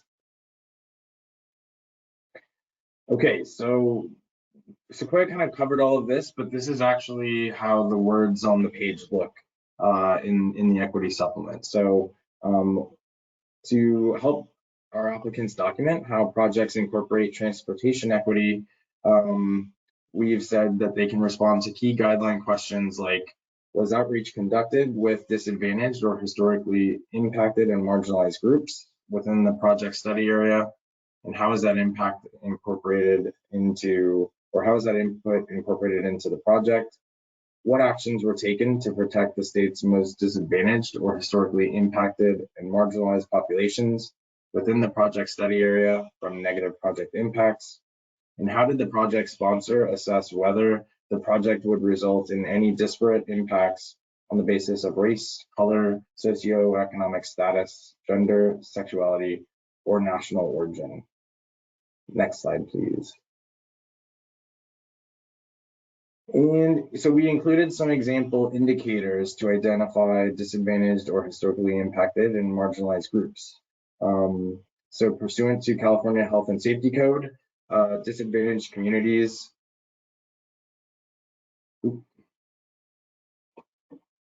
I hope I'm still presenting. It told me to turn off my camera. Disadvantaged communities are identified based on geographic, socioeconomic, public health, and environmental hazard criteria. And they may include, but are not limited to, either areas disproportionately affected by environmental pollution and other hazards that can lead to negative public health effects, exposure, or environmental degradation, or areas with concentrations of people that are low income, high unemployment, low levels of home ownership, high rent burden, sensitive populations, or low levels of educational attainment. Next slide, please. So these, I'm not going to cover all of them because I believe Sequoia covered them earlier, but these are the examples of indicators that we're asking applicants to consider when describing their disadvantaged or historically impacted and marginalized populations.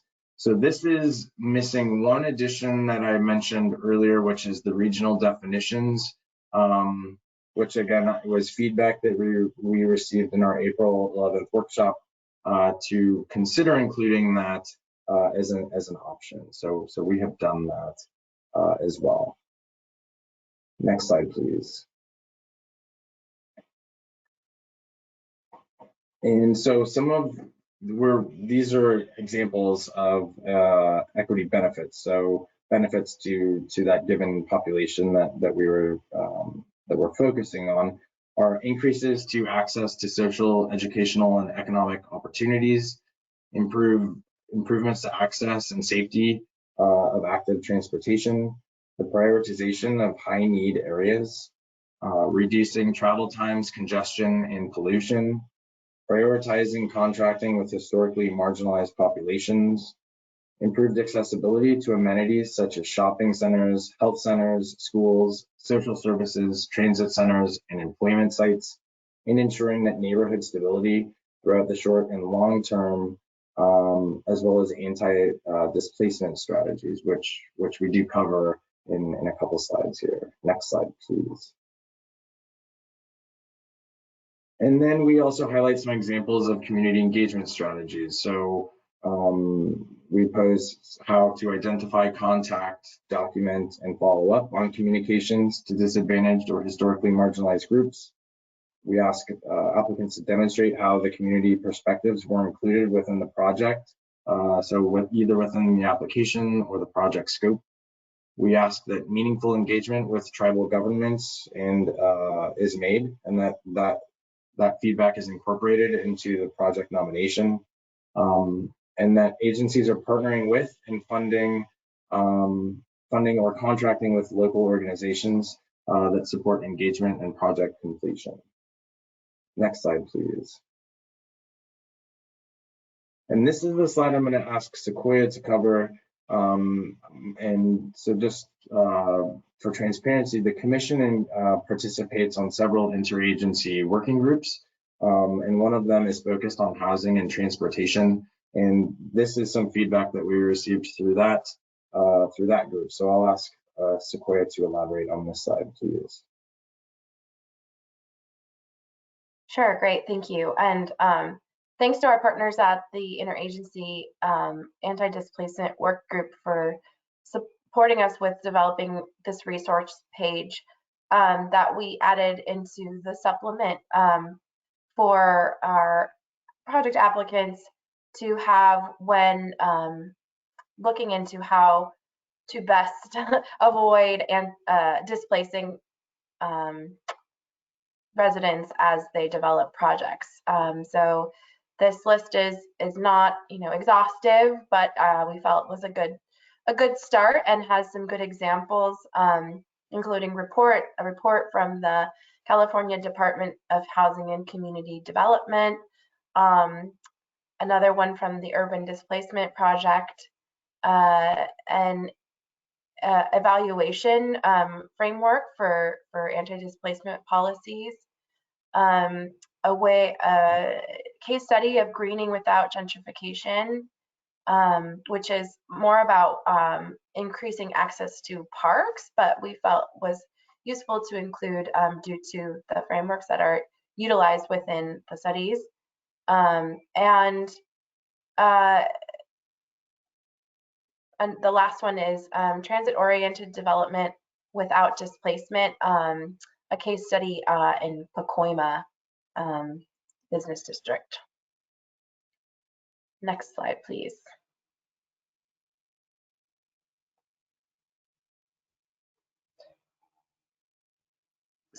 So I'll take it. So we had, we definitely still, have some opportunities to continue engaging and getting feedback and some more discussion around what we presented. And we wanted to take some time today with you all in the roundtable, since we're here one last time together, to ask you, are there any aspects of the proposed language in this update that you've seen? And also we'd be happy to go back to any slides if that's helpful to have it back in front of you. But are there any aspects of the proposed language in this update that could be improved or that you might suggest changing? And I'll open it up for a discussion.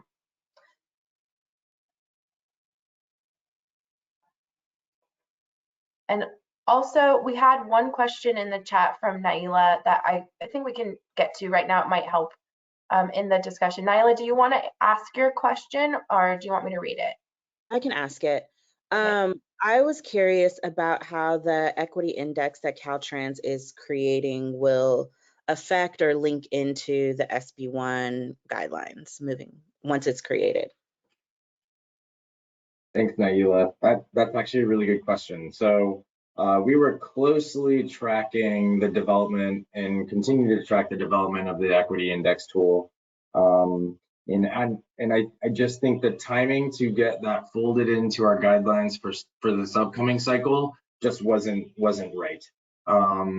Not to say that it wouldn't have been incorporated, but as you know, we're adopting the guidelines in August, and my understanding is that the kind of rollout of the index tool will be sometime this fall. And so I suppose to simply answer your question, we wanted to get something going in the guidelines this time, and we will be very closely considering, either direct incorporation of the equity index tool in cycle 4, but it will be an absolute consideration to see how it might be able to play a part in project selection moving forward. So I think this cycle, unfortunately, it was a timing issue. I'll just throw out there that that's wildly encouraging to hear. I think all the time we say we want you guys to get it right, but that doesn't mean we can't do things in between. And so I think this is a really good effort. And I just want to commend you guys on creating, these equity guidelines, but also working to incorporate the index for something long-term. Thank you. Thank you. And I can add, and I'm not sure if Amar wants to add anything, but that, yeah, we imagine that the equity index would be utilized in a similar way to the CalEnviro screen tool, for example. So that's we're really looking forward to seeing that. And Amar, did you want to add anything? No, that's a great question. The timing is an issue, unfortunately, and I think as we roll out the beta, folks can start playing around with it. I think it's an option like some of the other tools that are coming out to identify communities where we want to make sure that investments are going to have direct and meaningful benefit, especially with the transportation lens. So our goal is the fall for a final release. It may not match up well, but it doesn't mean we can't start having community or having our other partners utilize the tool for identification purposes, similar to other tools that aren't necessarily sanctioned by the state. There's just a lot of different ways to identify a community. And so if we can keep some of that language open, I think that also helps. Yeah, actually in the indicators section, we do have kind of an other section. And so those, I mean, these are all being offered as alternatives. And the reason we incorporated regional definition is we understand a lot of regions are kind of ahead of the curve that we're, hoping to set here. And so absolutely, if we have the call for projects window and the tool comes out in beta form and we have applicants that want to play around with it and provide us some feedback that they get, we're happy to accept that in cycle 3 nominations as an alternative. But my response to Naila was more, I know our planning colleagues, Sequoia and Laura and Bridget, have been involved with Caltrans on the development of that tool. And my thought is that we really want to, consider how it could, maybe not necessarily replace anything we're doing in cycle 3, but enhance it. Or if we determine it should be a replacement, that's a consideration we'll take up with our stakeholders in cycle 4. So.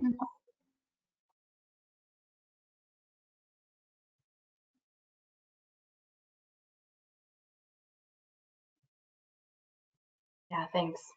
Are there any other questions from Roundtable members, either on the general topic or comments or responses to the question that we posed around the draft language that we've presented in this meeting?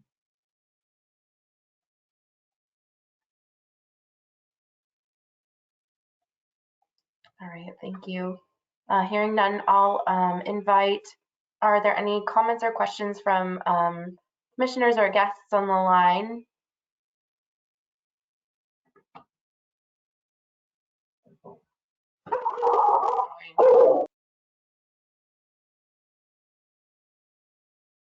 Hi, Sequoia and Matt. I do have a question. Go ahead and jump in. Absolutely.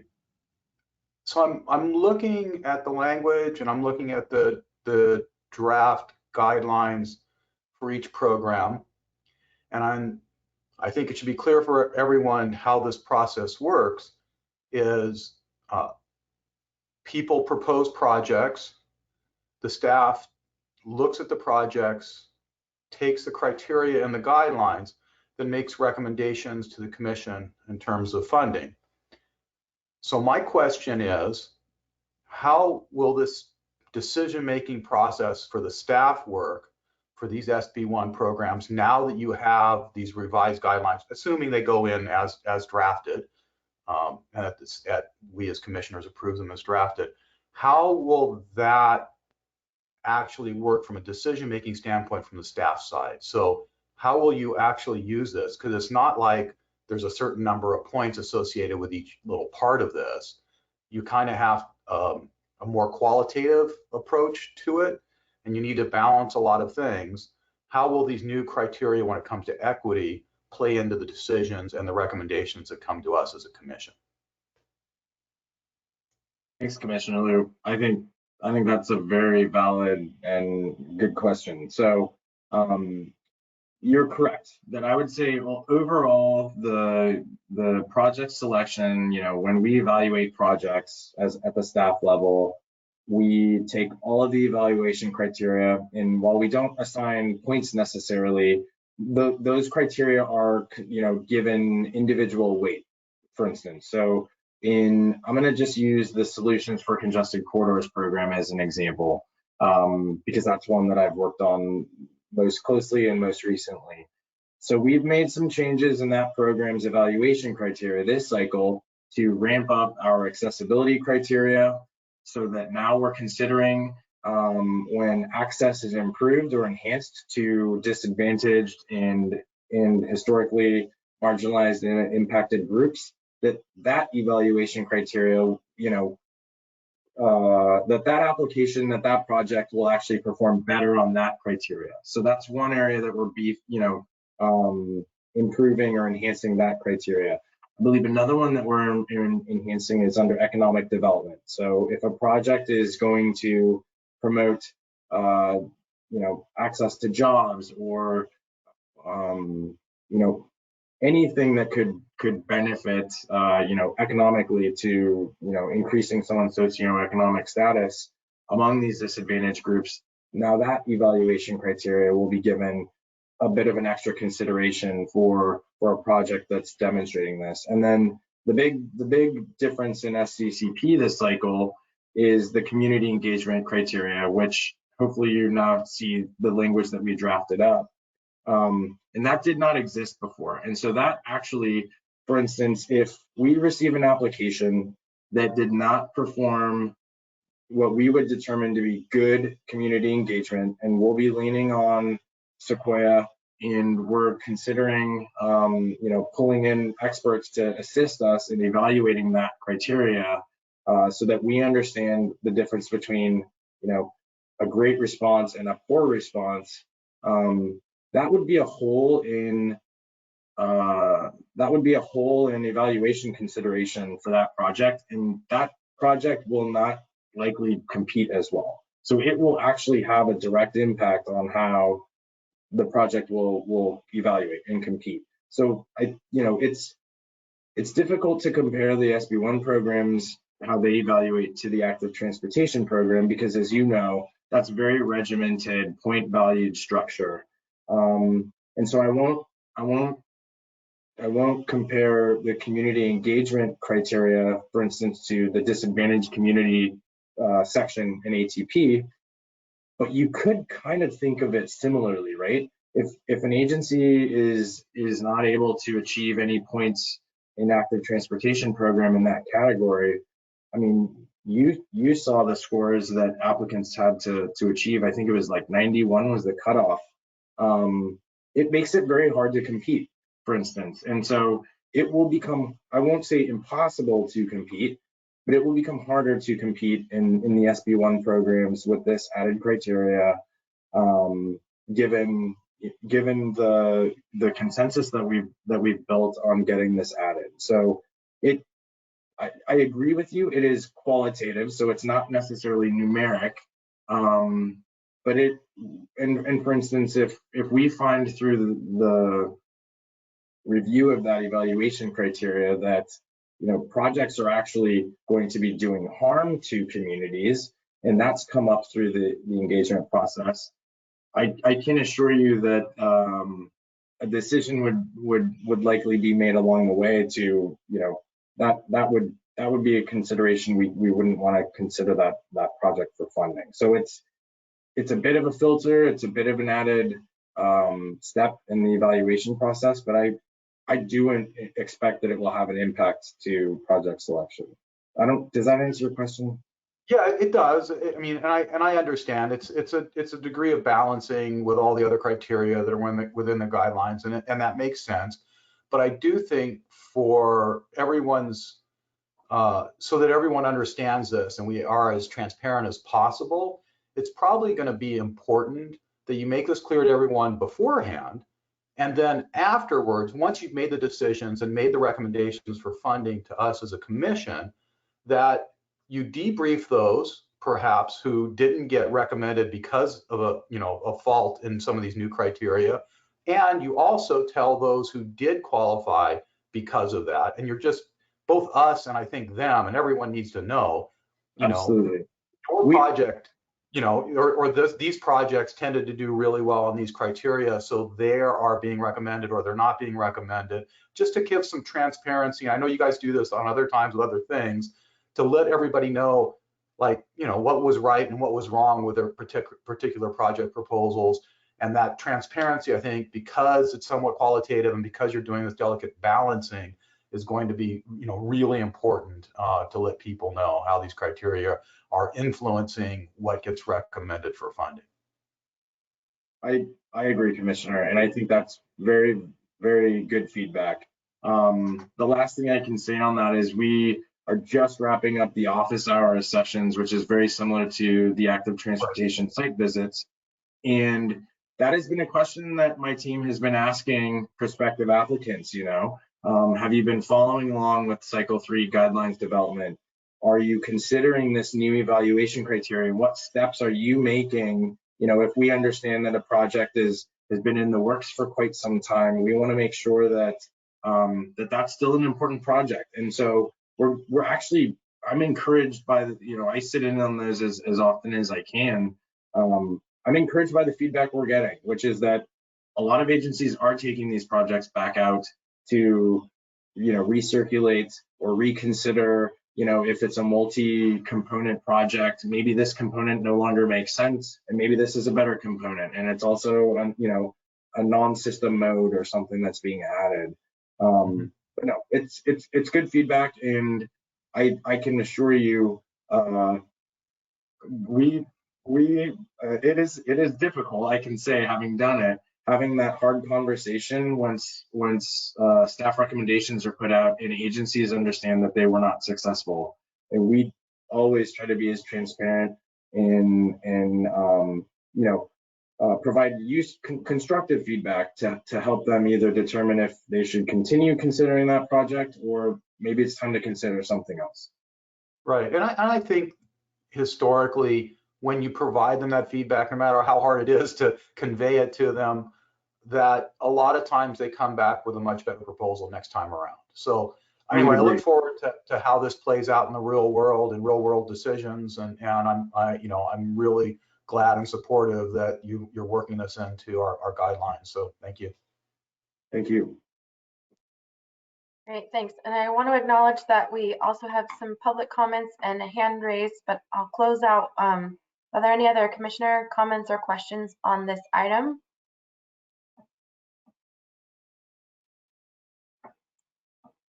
Thanks. Hearing none, we'll move over to public comment, please.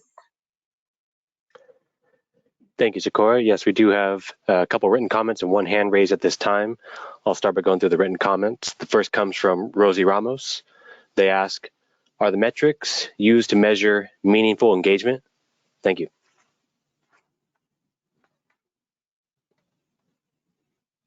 I would answer that question and say yes. The metrics, the indicators that we offer through the equity supplement will be how we base what effective engagement would be. And so that's why we're asking applicants to consider, when they respond to that evaluation criteria, that they're keeping those indicators in mind when they're responding, and metrics, what valuable responses to that question might be. So I think the simple answer is yes. I probably could have just stopped there. Okay, great. The next written question comes from Steve Hunter. They ask, other countries outside the US have already paved the way for creating a role model in what equitable infrastructure looks like, places like Amsterdam, Netherlands, and Spain. Is there any chance of incorporating some of those models as indicators to compare against? That is very valid feedback, and I can tell you, this is not my area of expertise, but we've leaned, I would say, pretty significantly on Sequoia for really informing this part of the process. And I can't say whether Sequoia looked at examples from overseas, but I do know that we were considering examples from other parts of the state, or I shouldn't say other parts of the state. We are the state. Other states in the country, but other ways that this is working. And so we didn't leave any leaf unturned within our normal working schedule. So. But do you want to elaborate on that, Sequoia? I shouldn't respond. Sure. Yeah. I definitely see the value in incorporating as much as we can. And some of the most, I'd say, useful ways that helped me do the research around this process were there are several very in-depth research studies that highlight a lot of different ways that funding programs and state programs in California and beyond are incorporating equity, and found those really helpful, as well as taking inspiration from other regions. Yeah, great suggestion. Thank you. Thank you. We do have one attendee with their hand raised at this time. We have Patricia Chen. Hi, can you hear me? Great, thank you. Good afternoon, I'm Patricia Chen with Countywide Planning at LA Metro. Maria Sin with our Office of Equity and Race was participating earlier, but she had to sign off. And our departments are working together on this review. So we'd like to thank the Commission for your leadership on the important issue of equity, and the Equity Advisory Roundtable for your expert work on it. We have a few high-level preliminary comments on the equity supplement and some of the funding guidelines scoring criteria. And I have to admit, I was kind of juggling screens, and I just kind of want to do a check here because I'm not sure what was on you guys' screen earlier. Are those the right documents to comment on? Patricia, are you referring to the slide deck, or are you referring to the one slide we had that showed like links to specific documents? I guess I'm admitting that I couldn't see the slide deck at one point, so I just want to make sure, is it the right thing to? So we'll accept your feedback on either what we presented today, or if your colleagues were referring to the material we shared for the April 11th workshop. That's ultimately what informed this presentation. So we're happy to take comments on that too. Perfect, that's great. Thank you so much. That's so reassuring. And we plan to follow up with an agency letter and look forward to dialoguing and partnering with any roundtable members or staff that would like to talk to us. Our equity and race staff can be reached at the email address equityandrace@metro.net. So with that, I offer the following preliminary comments. The equity supplement begins with some good context for why equity is important consideration in transportation planning and funding. We recommend including the CTC's equity statement from the website in full within the supplement. This would help educate and set the stage for a fuller equity emphasis. And given the context of that equity statement, it is of first importance to uplift and center the needs of disadvantaged communities, and specifically people who have been targeted for mistreatment via their race or ethnicity in our state's history. One example of where state policy has done this well is with the inclusion of federally recognized tribal lands as disadvantaged communities. Unfortunately, there are many lands around the state where Native communities have not been recognized and traditional ties to the land have not been respected, though to a large extent, people of these communities are still present. We suggest looking into ways to center and uplift their needs, such as by indicating race or ethnicity data, as well as federally recognized tribal status as indicators of disadvantage. Additionally, regarding definitions of disadvantage, we are not clear how region-specific definitions support statewide comparisons between community needs and project benefits. And a couple more. Metro applauds the equity supplement's focus on thorough and focused community engagement. We'd like to suggest added attention to needs like language translation, which you guys are doing great today, thank you. Differing ability and resource levels and technology access disparities. Okay, one more. The SB1 guidelines scoring criteria draw attention to important issues about positive as well as negative impacts of projects, which is great. Definitely in the right direction. Our suggestion in this area is to ensure that the questions make the full connection between the benefits or impacts and who is benefiting or impacted by them to ensure the focus on restoring equity. So thank you for your consideration, and we appreciate the work you all are doing and look forward to continuing to dialogue with you.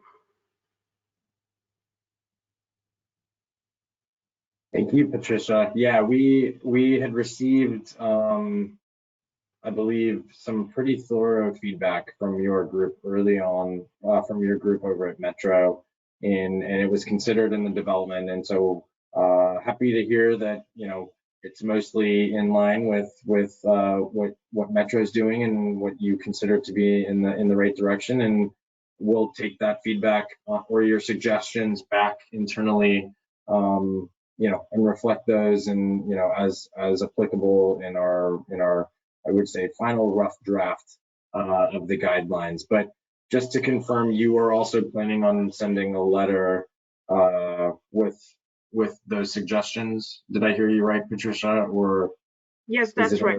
Follow up with a letter and try to be a little more specific, you know, to make sure you know exactly what we're talking about. Excellent. We'll look forward to that. Thank you. Thank you so much. Yeah, thank you very much. Are there any other public comments or Spanish line comments? I see no other public comment at this time, and none from the Spanish line either. Thank you. Okay, thank you very much. Are there any other last comments or questions from Roundtable members or commissioners or CTC or Caltrans folks on the line?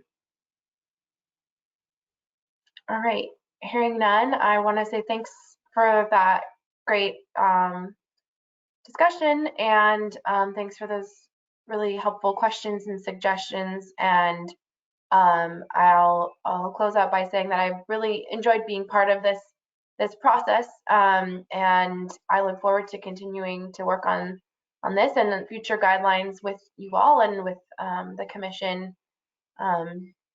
There's a lot here to do, so thanks, Matthew, for including us. Oh no, thank you, Sequoia. We certainly couldn't have done it without you and your team, and the Roundtable members, and anyone who has been interested in this part of the process. I can say I won't mind speaking for my team on my team's behalf, since I know they can't just readily unmute themselves. But I do represent Christine Gordon, the program manager for the local partnership program, Hannah Walter, the program manager for the trade corridor enhancement program, and Naveen Habib, the program manager for the solutions for congested corridors program. And I can say all three of them, and including myself, are very proud of these changes this cycle. And we're looking forward to presenting them along with full drafts to commissioners in June. So thank you, Sequoia. Thanks. Okay, so we'll go ahead and move on to a, let's say, 7-minute, no, we'll do 10 minutes and leave 45 for the last item, but we'll break now. It's 3:06 and we'll reconvene at 3:16. So please take care of your needs, and we'll see you back for tab 6, a discussion on our Equity Advisory Committee proposal at 3:16. Thank you.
All right, we'll go ahead and get started back up now to finish our last item of today's sixth and final roundtable meeting.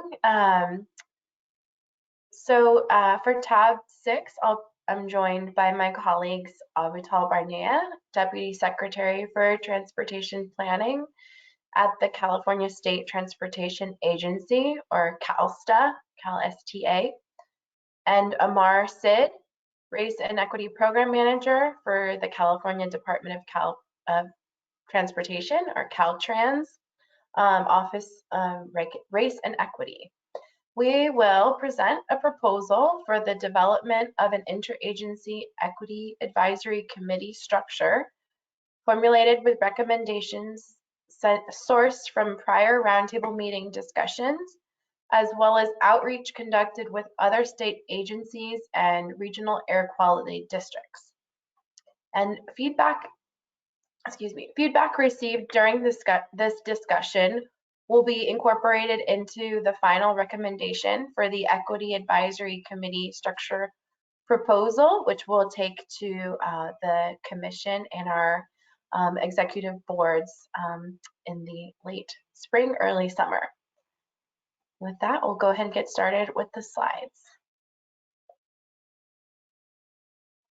Good afternoon, everyone. As Sequoia said, I'm Avital Barnea with the California State Transportation Agency, and we can go ahead and go to the next slide, please. So we just want to update you all on where we are with the creation of this Equity Advisory Committee. And as a reminder, the purpose of this Equity Advisory Committee is to elevate historically marginalized voices within the work that we're doing for the state of California in transportation, particularly related to equity and environmental justice outcomes and the transportation planning and programming that we do here at CalSTA, Caltrans, and CTC. This Equity Advisory Roundtable has been developed through the Climate Action Plan for Transportation Infrastructure, which I'm happy to answer questions about if there are any of those, and as well as your feedback from Is it possible to get Amar to mute himself? There we go. Sorry, I was having hearing issues. No worries. Thank you. We've also incorporated your feedback, which we'll dive into a little bit more deeply on the next few slides, from the roundtable and the statewide equity listening sessions, which you heard about earlier. We're also using that as a venue to inform our work here for the Equity Advisory Committee. Next slide, please. So we really appreciate the feedback that you have given us at prior roundtable meetings, and we wanted to capture some of what we've heard here and what we've taken into consideration in this draft proposal for the Equity Advisory Committee. We've heard from this group how important it is for an advisory committee to be transparent and accountable. That if you are giving us advice, you want to know, what's being done with that, and how are we being accountable to the recommendations that the advisory committee is giving us. And that all relates to building trust. If we don't have that transparency and accountability, then we could lack that trust. And building trust is something that's really important for you and for us as well. We want to be respectful of your time and of your expertise. For everyone who's serving on the Equity Advisory Committee, we know that this can be emotional work, and we are really relying on you for your expertise. And so we want to be respectful of what you would bring to this process and the time that you would spend on this Equity Advisory Committee. We also heard how important it is to compensate people for their time and their expertise. All of us are being compensated here that work for the state for our time working on these issues, and we think it's important also to compensate advisory committee members as we're able to do that. We'll talk about that a little bit later in this meeting as well. And then we heard from you that there needs to be some sort of level of influence in policy and program development, that if we're not listening to you, or there's no follow-up and no influence in what the Equity Advisory Committee is providing, then we don't know what the purpose is of this. And so we very much agree with you on that as well. The next bullet, time commitment and level of involvement, just being really upfront about how much time we are requesting of the Equity Advisory Committee members and what the expectations are for their involvement, so there aren't any surprises there. And lastly, closing the loop. So if there are recommendations that the Equity Advisory Committee makes that aren't integrated, we want to let you know why. And you told us that that's very important to you, that you want that loop to be closed. So at least there is some feedback as to why maybe we took the recommendation into consideration but didn't actually end up implementing it. Next slide, please. So our three organizations have worked very closely to develop these draft organizational principles. We would like to have one Equity Advisory Committee that makes recommendations to all three of our organizations and executive leadership. And that Equity Advisory Committee would focus on tools and guidelines for transportation planning and funding programs. We expect that the Equity Advisory Committee meetings will be open to the public, just like this meeting is, that anyone would be able to tune in and observe the meeting and make public comment as they desire. And we also propose to capture recommendations, accomplishments, and focus areas that the Equity Advisory Committee produced in an annual report of some sort, and we can talk about that more later as well. And then, as I mentioned, it's important for members to be compensated. At this time, we have mechanisms in place to compensate Equity Advisory Committees for their travel, their costs incurred. We're still exploring compensation for time and for expertise, and we'll discuss that a little bit later. Next slide, please. All right, I think, am I handing it over to Lamar now? Yeah, it's mine. Great. All right, so what we're also building off is membership for EAC. And I think over the last couple of roundtables and just different discussions with communities, stakeholders, our tribal communities and governments, we wanted to make sure that marginalized communities were centered. So we want representation that represent those communities. We're looking up to 15 members for the first iteration of this EAC with a staggering term of 2 years, so that as we're kind of, transitioning the EAC and development of the EAC, if we have this longevity and scope between all three of our agencies, we're not going to lose all of the membership at once. We would have a way to kind of have that expertise for at least 2 years and then transition in new members. So what we're looking at too is kind of a holistic list of representation. I think that was also kind of paramount in the development for the CTC Roundtable. And so we're taking that on as well here. So these are some of the kind of things we're thinking about for who would make up our EAC membership. This is not an exhaustive list, but just an example.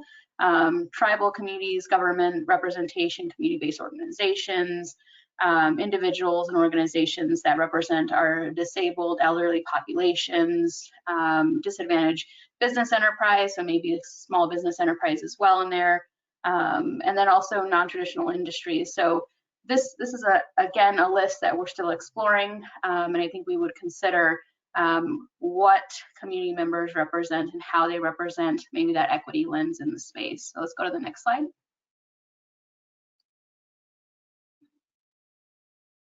We're going to do an open call for nomination here. So in order to kind of still maintain how we operate as a governmental entity, we want to be transparent. We have to make sure that there's an open opportunity for all members to participate. What this open call looks like is all three agencies being able to review the nominations that come in. We're looking at like a one-page kind of nomination process for folks to engage in. The parameters, we want to make sure that representation is of California, so people that live in California, and then equity-centered personnel or people representing their communities. And so this particular part here is honoring some of that lived experiences that come forward in our transportation spaces, folks that are in advocacy work, folks also related to kind of that transportation connection like climate justice or housing. That's kind of what I think has come up quite a bit as like who would be valued members in these spaces. What does that expertise look like? Let's go to the next slide.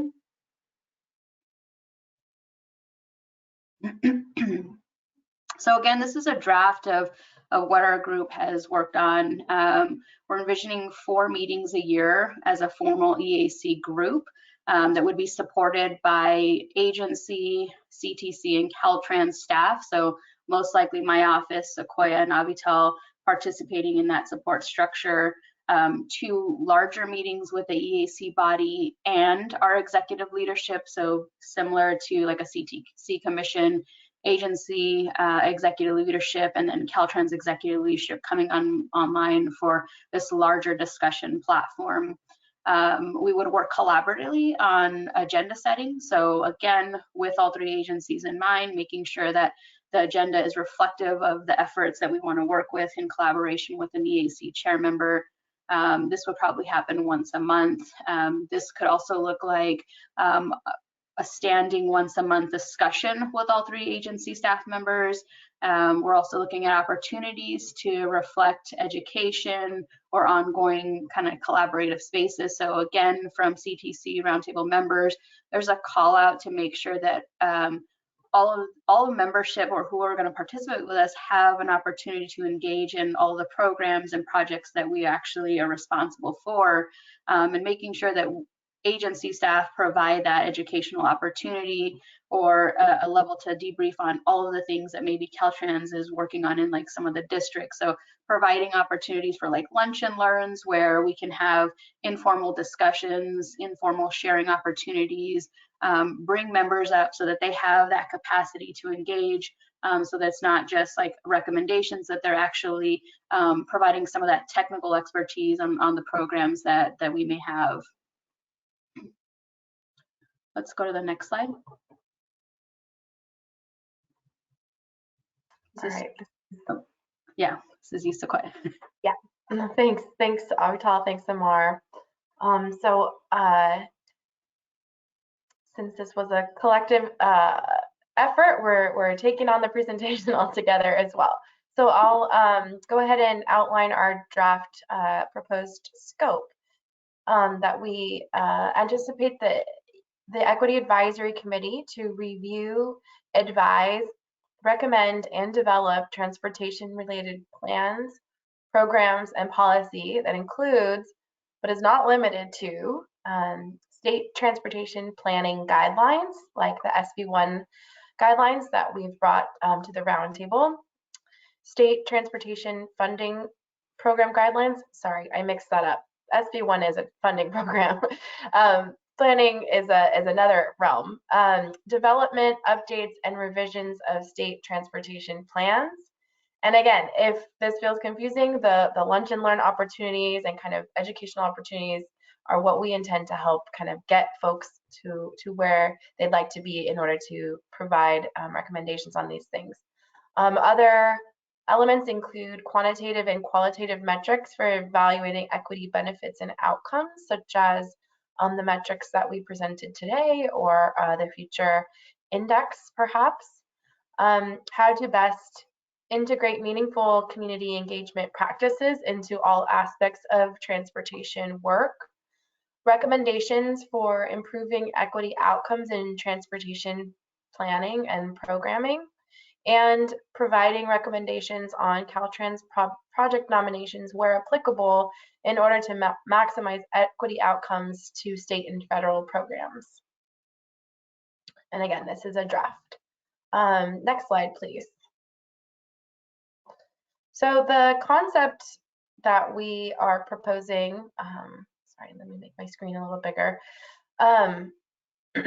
is happening, the EAC is happening at three kind of spheres. So the base sphere that we talked about a little bit earlier is at the interagency staff level, where we will have those monthly internal staff meetings to develop agendas and other coordination that reflects EAC priorities. And this will sometimes include our EAC chair and vice chair, but we fully expect to have a lot of coordination needed at the staff level as well.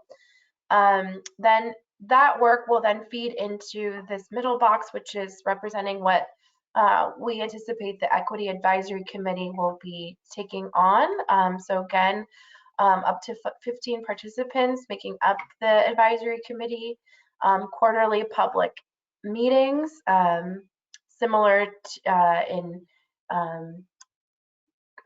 being pursuant to Bagley-Keene as these roundtable meetings have. Excuse me, and that the EIC will provide content for an annual report of recommendations and future outcomes. And so then that work of the 4 meetings per year will move and be brought to the executive level, where CalSTA, CTC, and Caltrans will independently consider the recommendations from the advisory committee. And to talk about this a little bit more, since we have very different structures, we thought about, could there be a way for us to have everyone together and making decisions together? But it makes more sense for us to bring the recommendations back into our own kind of individual spaces and deliberate and discuss and consider those recommendations. And finally, at the executive level, we'll have those 2 annual joint agency executive level meetings that we anticipate holding at commission meetings, just because that's an already publicly noticed space where all of the executives are already attending, and commissioners. So we'll also use that time to discuss the annual reports, which will highlight accomplishments and future priority focus areas, and also receive updates from EAC members and staff working with the advisory committee members. Next slide, please. So to wrap it up, some of our draft next steps and proposed timeline include now, which is bringing this proposal and introducing it to the advisory roundtable, and getting your feedback and using it to revise this concept and update it, which we really hope that either through discussion here today or written comments, or even if you just want to call any of us up or email us directly, we would really love to have your input on what we shared with you today. And also want to reiterate and really bring home that our 3 agencies are fully committed to exploring opportunities to provide financial compensation for the time and expertise of committee members. And as Avital mentioned at the beginning, right now we are fully able to cover travel expenses and costs incurred as a reimbursement for folks who may need to travel to in-person meetings in the future. And that we are actively trying to figure out options for ways that we can compensate members for time and expertise. And I'll mention here that, for example, the compensation for the roundtable came from a grant that we received that we administered through a third party. So as you may know, it's something we really want to do, and something that we're trying our hardest to figure out how to do, because we know how important it is to value your time through compensation. And then for looking out to the summer, from the summer to the end of this year, 2022, we will call for and finalize EAC membership nominations. And I know that a couple of folks on the roundtable have expressed desire to continue with the EAC, so we look forward to staying in touch with you for sure. Then we are really excited to begin implementing the Equity Advisory Committee later in the middle part or later part of this year. and to hold our first convening of, excuse me, there is a typo here. This is not the roundtable, this is the committee. So we'll have our first convening of the EAC, and then EAC progress and priorities will be documented in the Climate Action Plan for Transportation Infrastructure Annual Report, which will be pretty exciting because this has been a big goal of the CAPDI efforts. All right, next slide, please. So that is our presentation for you all today, and we'd really love to spend the rest of the time allotted for this item in discussion with roundtable members, with our commissioners on the line, and hearing from public comment. As this is a draft concept, it's really important, and we really want to know what you all are doing and what you've been part of, what you think is great, what you think is horrible, and how we can collectively create something that's useful and meaningful, and it helps improve transportation equity in our state. So thank you on behalf of our team, and here's our contact information for folks on the line if you want to reach out directly to any of us.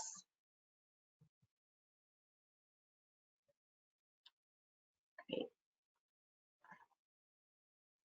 Yeah, so I'll open it up to roundtable members first.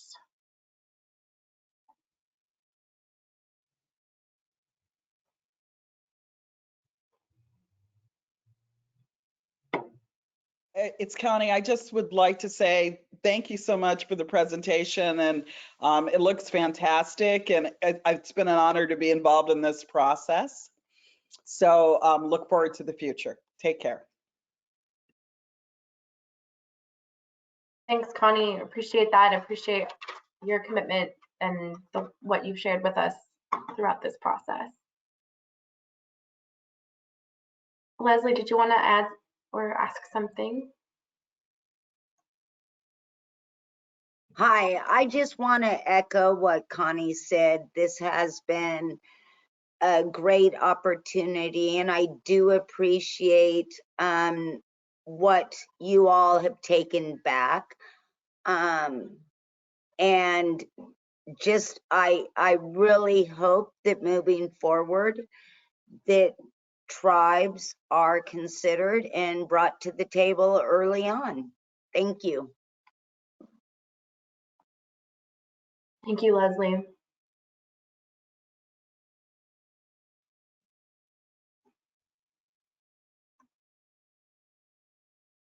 All right, I just want to kind of echo all sentiments so far, and looking forward to hearing the next steps and how this progresses. And it's been a great journey thus far. So love to count on the next round, see where that takes us. But this has been very rewarding, and just a credit to the great staff of listening and following up and following through on these ideas and seeing them come to fruition. So looking forward to hearing and seeing more.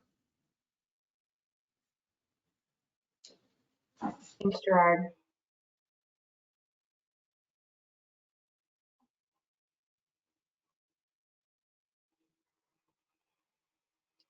Yeah, and I'll just reiterate that if for folks on the line, if anything comes up to you for you after this meeting, please feel free to reach out to us. It's an ongoing process, but we'd love to continue hearing from you. Yeah, Naila, did you want to add something?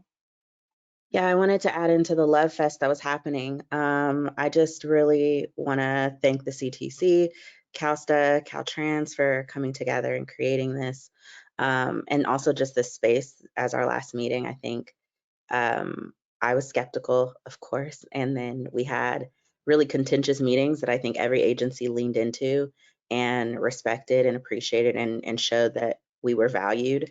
And I just hope that that continues at the committee. And yeah, looking forward to continuing to push and poke and help move us towards equitable transportation. Thank you so much, you guys. You guys really are like amazing. And I really appreciate what you guys have done here and the people you brought together. Thanks, Naila. Really appreciate that.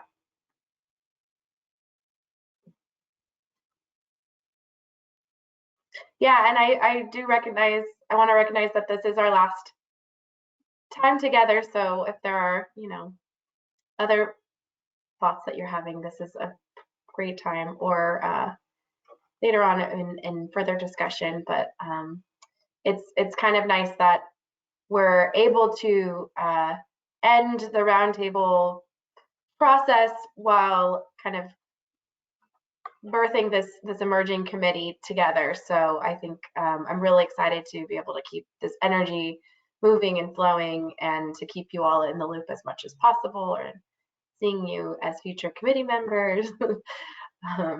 Yeah, thanks for all your hard work. Yeah, I'd just like to say that the discussion and the draft proposal looks really solid and thoughtfully crafted. It's clear that the staff put in a lot of time into this and use their best efforts, I believe, to incorporate the feedback that we've been sharing throughout the roundtable process. I really appreciate all the hard work of the staff to put this together, and very well constructed, and looking forward to the next steps. And thank you also for the opportunity to serve, and it's great to work with everyone. Looking forward to continuing to be part of this important work. So thank you. Thanks, Randy. Are there any other comments from roundtable members? Yeah, Gerard. One more thing, because I was looking through the list, and just the fact that for this next step, you're still thinking of a diverse group of stakeholders from various different entities, and from disadvantaged sectors. We're also looking at other sectors, and I think one in particular, it will be on the housing front, because that nexus between housing and transportation is going to be very critical and very key. So I think we may see some other conversations that come from that. But I think this has been a great start and a great journey towards that process. I'm very thankful to be a part of it, and also want to thank CTC commissioners who suggested me to come on board to this. So thank you to Hillary, as well as Brian Edmond, for the opportunity. Thanks, Gerard, and noted on your recommendation for membership representation. Any other comments or questions from roundtable members on the line?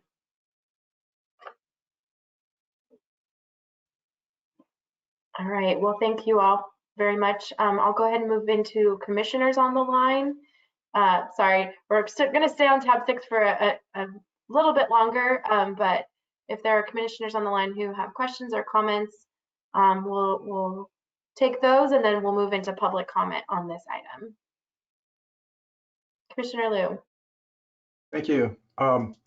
Yeah, I will join in and thank all of the participants in the roundtable, and obviously the staff who worked so hard to make this experience a success.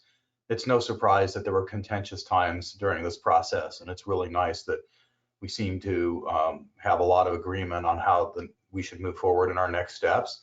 I was skeptical that we'd ever get to the point of creating an equity advisory committee, and am glad to see that we're well on our way to doing so. I would make sure that in that process that you've laid out in terms of a schedule, that we encourage, invite, and maybe even pressure executive level members of the agencies, including commissioners, to participate in all of the convenings of the Equity Advisory Committee, because I think it's very important not to hear from the Equity Advisory Committee only 2 times a year, but to be engaged in the entire process and demonstrate the importance of this issue and the importance of our commitment to equity by participating in these processes. So I'm happy to help twist arms as much as necessary to get those executive level people there. And I encourage staff to work to do that too. The other thing that I'd like to do as we move into this is return back to when I was talking with CTC staff originally about this whole idea of equity. I said, when we form an equity advisory committee, based on my decades of experience on issues related to environmental justice, I think that it would be best to focus as much work as possible on very specific tasks. And there are three things that seem very relevant to me to take on. The first is the idea, and we've talked about this before, of creating a public participation guidebook of some sort, maybe best practices, sort of laying out how transportation decisions are made, where the opportunities for public participation are, how people can have the greatest impact in that decision-making process. I think it's a complicated issue when it comes to transportation. I think it would be really helpful to the committee to focus on and work with staff and others on creating that guidebook for everyone that would, I guarantee, be helpful for people who are concerned right now about transportation decisions, but generations from now, 10, 20 years from now, they will be looking at that guidebook and being thankful that we put the work into it. The second thing I think we should focus on in terms of a specific task for the Equity Advisory Committee would be the equity index that's being developed right now in response to the commitment in CAPTI, the California Action, the Climate Action Plan for Transportation Infrastructure. That equity index is going to obviously be very important, and I think there's perhaps no better place to get advice and recommendations from on how to create that and deal with those decisions about an equity index than from an equity advisory committee. So that I think should be a task too. And third and finally, the world has continued to turn as we've been going through this process of the roundtable. And since we started this, Caltrans has developed and published a race and equity action plan. And the US Department of Transportation recently published an equity action plan. So we have two documents out there already that we haven't had the benefit of having an equity advisory committee review and make recommendations in terms of how to put together a consensus document on an action plan. So I think the third thing I would do would be to ask the Equity Advisory Committee to review the existing action plans that Caltrans and the US Department of Transportation have put together, and then, if necessary, come up with their own, but probably figure out how to tweak the Caltrans plan to incorporate the California State Transportation Agency and the California Transportation Commission so that it's a broader plan with very specific commitments in it and lays out the milestones and guideposts for our work on equity for the immediate and maybe even the somewhat distant future. So again, thank you everyone for participating in this. This is very encouraging, and I'm glad to see that we're reaching this milestone of concluding the roundtable and moving on to the advisory committee. Wonderful work by staff. I very much appreciate it. Thank you. Can I respond very briefly to something Commissioner Liu said? Yes. Okay, great. Just to let you know, Commissioner, and the rest of the group, at CALSTA, we have committed to doing our own racial equity action plan. Caltrans is the only department in the CALSTA family that currently has one, and we are committed to doing the CALSTA racial equity action plan. And I think that's a great idea to have the Equity Advisory Committee provide some input on that.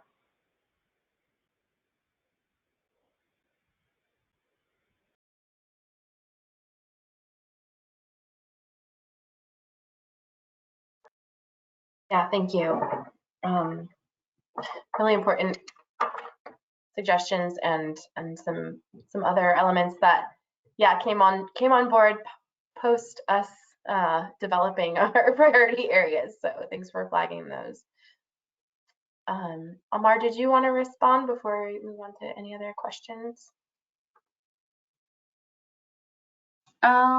I don't know if it's a response, but I think those are valid points, Commissioner Liu. I think those are some of the conversations that the staff have had between all three of our agencies on providing options for the new EAC to take on some of the work. And I think formalizing and providing input to a lot of our race and equity action plans or efforts has been pivotal in our conversations, as well as looking at metrics, developing metrics for equity evaluation, including, the equity index, having the EAC members be involved in the final development there. So really nothing to respond to other than we're in agreement with some of those recommendations.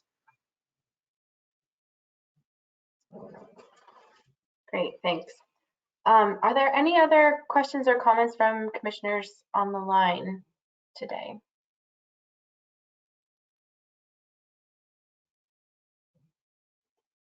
All right, hearing none, I'll move to are there any questions or comments on the Spanish line?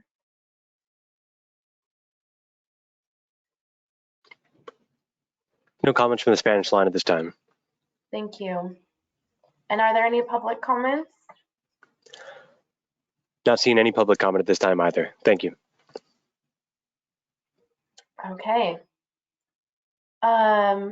Great. Well, thank you so much. Any last questions or comments from folks on the line here before we wrap up with this item?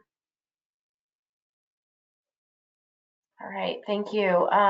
Again, thanks to my colleagues and to our supervisor staff who've been, really supportive of this effort, and roundtable members and everyone who's participated in getting us here to where we are today. And I'm really looking forward to working with Avital Amar and everyone else on this next phase. So thank you.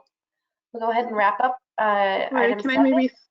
Sorry to interrupt you, Sequoia. Can I just say something to the group before we head off? I just want to, again, this is Tanisha Taylor with the CTC, and I just wanted to, again, thank the group. You guys gave us a year of your time.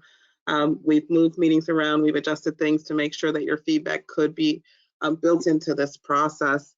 And because of your feedback, our process is stronger. So I hear you all giving our team a lot of kudos, and I want to make sure I give our team a lot of kudos. There have been a lot of long nights working together between the three ladies that you see on the call this morning or this afternoon. But I also want to thank you as the roundtable members and the members of the public who have continued to follow us through this process, because without the candid, open dialogue, we would not be as far in this discussion. We would not be as open and critical of ourselves and looking back and forward to find out what the right answer is, and sometimes not knowing what the right answer is, but knowing that we have to keep proceeding in this process. And I just want to thank you so much for all of your time. It is not lost on me how much we have asked on you and how much you have delivered for us. So thank you for that. Sequoia, can we take a group photo? I was thinking about that. Yeah, how about yeah, let's do it. Why don't we all come on the screen? I'll maximize anybody who's joining us. A suggestion for you, Sequoia, and I think Brandy is running the PowerPoint. Maybe if we could take the PowerPoint off the screen, we could get a little bigger face shot of the group, because then you'll be a little bit bigger on the boxes.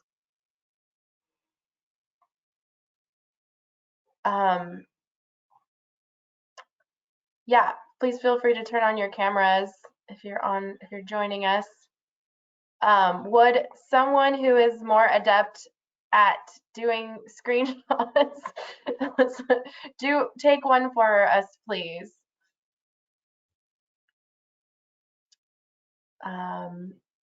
Doug or Justin or anyone, because I have my screen maximized now and I don't have the snip. I could take one. Thank you. Okay. All right. Everyone ready? All right. On 3. 1, 2, 3. Got it. Thanks, Randy. I appreciate that. It takes a village. I appreciate that. Well, I'll go ahead and dive into our meeting recap and next steps. So again, thanks to all of you for joining us today and on all of our other advisory meetings, and thanks to my colleagues at CTC and CalSTA and Caltrans and beyond for all the work that we've been able to accomplish. So in terms of major takeaways and action items, we've noted the following. We look forward to keeping Roundtable members apprised of the listening sessions, the summary report, and future engagement opportunities. The feedback that Roundtable members shared today will definitely shape the remaining 4 listening sessions and future efforts. Also, the draft SB1 program guidelines will be presented at the June Commission meeting with new equity considerations and language. And we're so grateful for the Roundtable for helping shape these proposed additions. And finally, we're planning to do a call for nominations for the Equity Advisory Committee members this summer, and we absolutely look forward to continuing this important work at our 3 agencies in partnership with equity leaders across the state. And do any Roundtable members have any questions or additions to these items as we close out?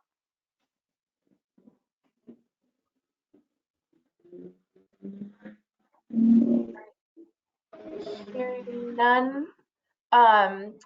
In terms of next steps, CTC staff will prepare summary notes from today's meeting, and all materials on the recording of this webinar will be posted on the Commission's website, and we will be definitely reaching out to you all in the next couple weeks to follow up about staying involved in the various initiatives that we talked about today.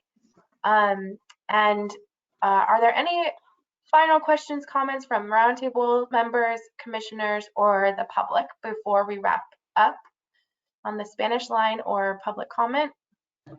Hey Sequoia, this is Amar. I just wanted to thank everybody from Caltrans team for all the effort on the CTC Roundtable, allowing us to participate in this space, sharing the space with the Roundtable members.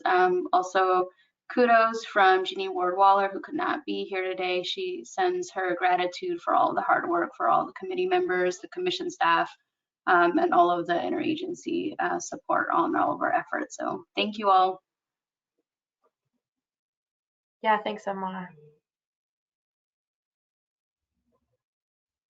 Great. And with that concludes our 6th and final Equity Advisory Roundtable. Thanks again. Stay healthy, stay safe. We look forward to continuing in dialogue with you all. So take care. Thank you. Thank you, Sequoia. Thanks, Leslie. I'll miss you. I know.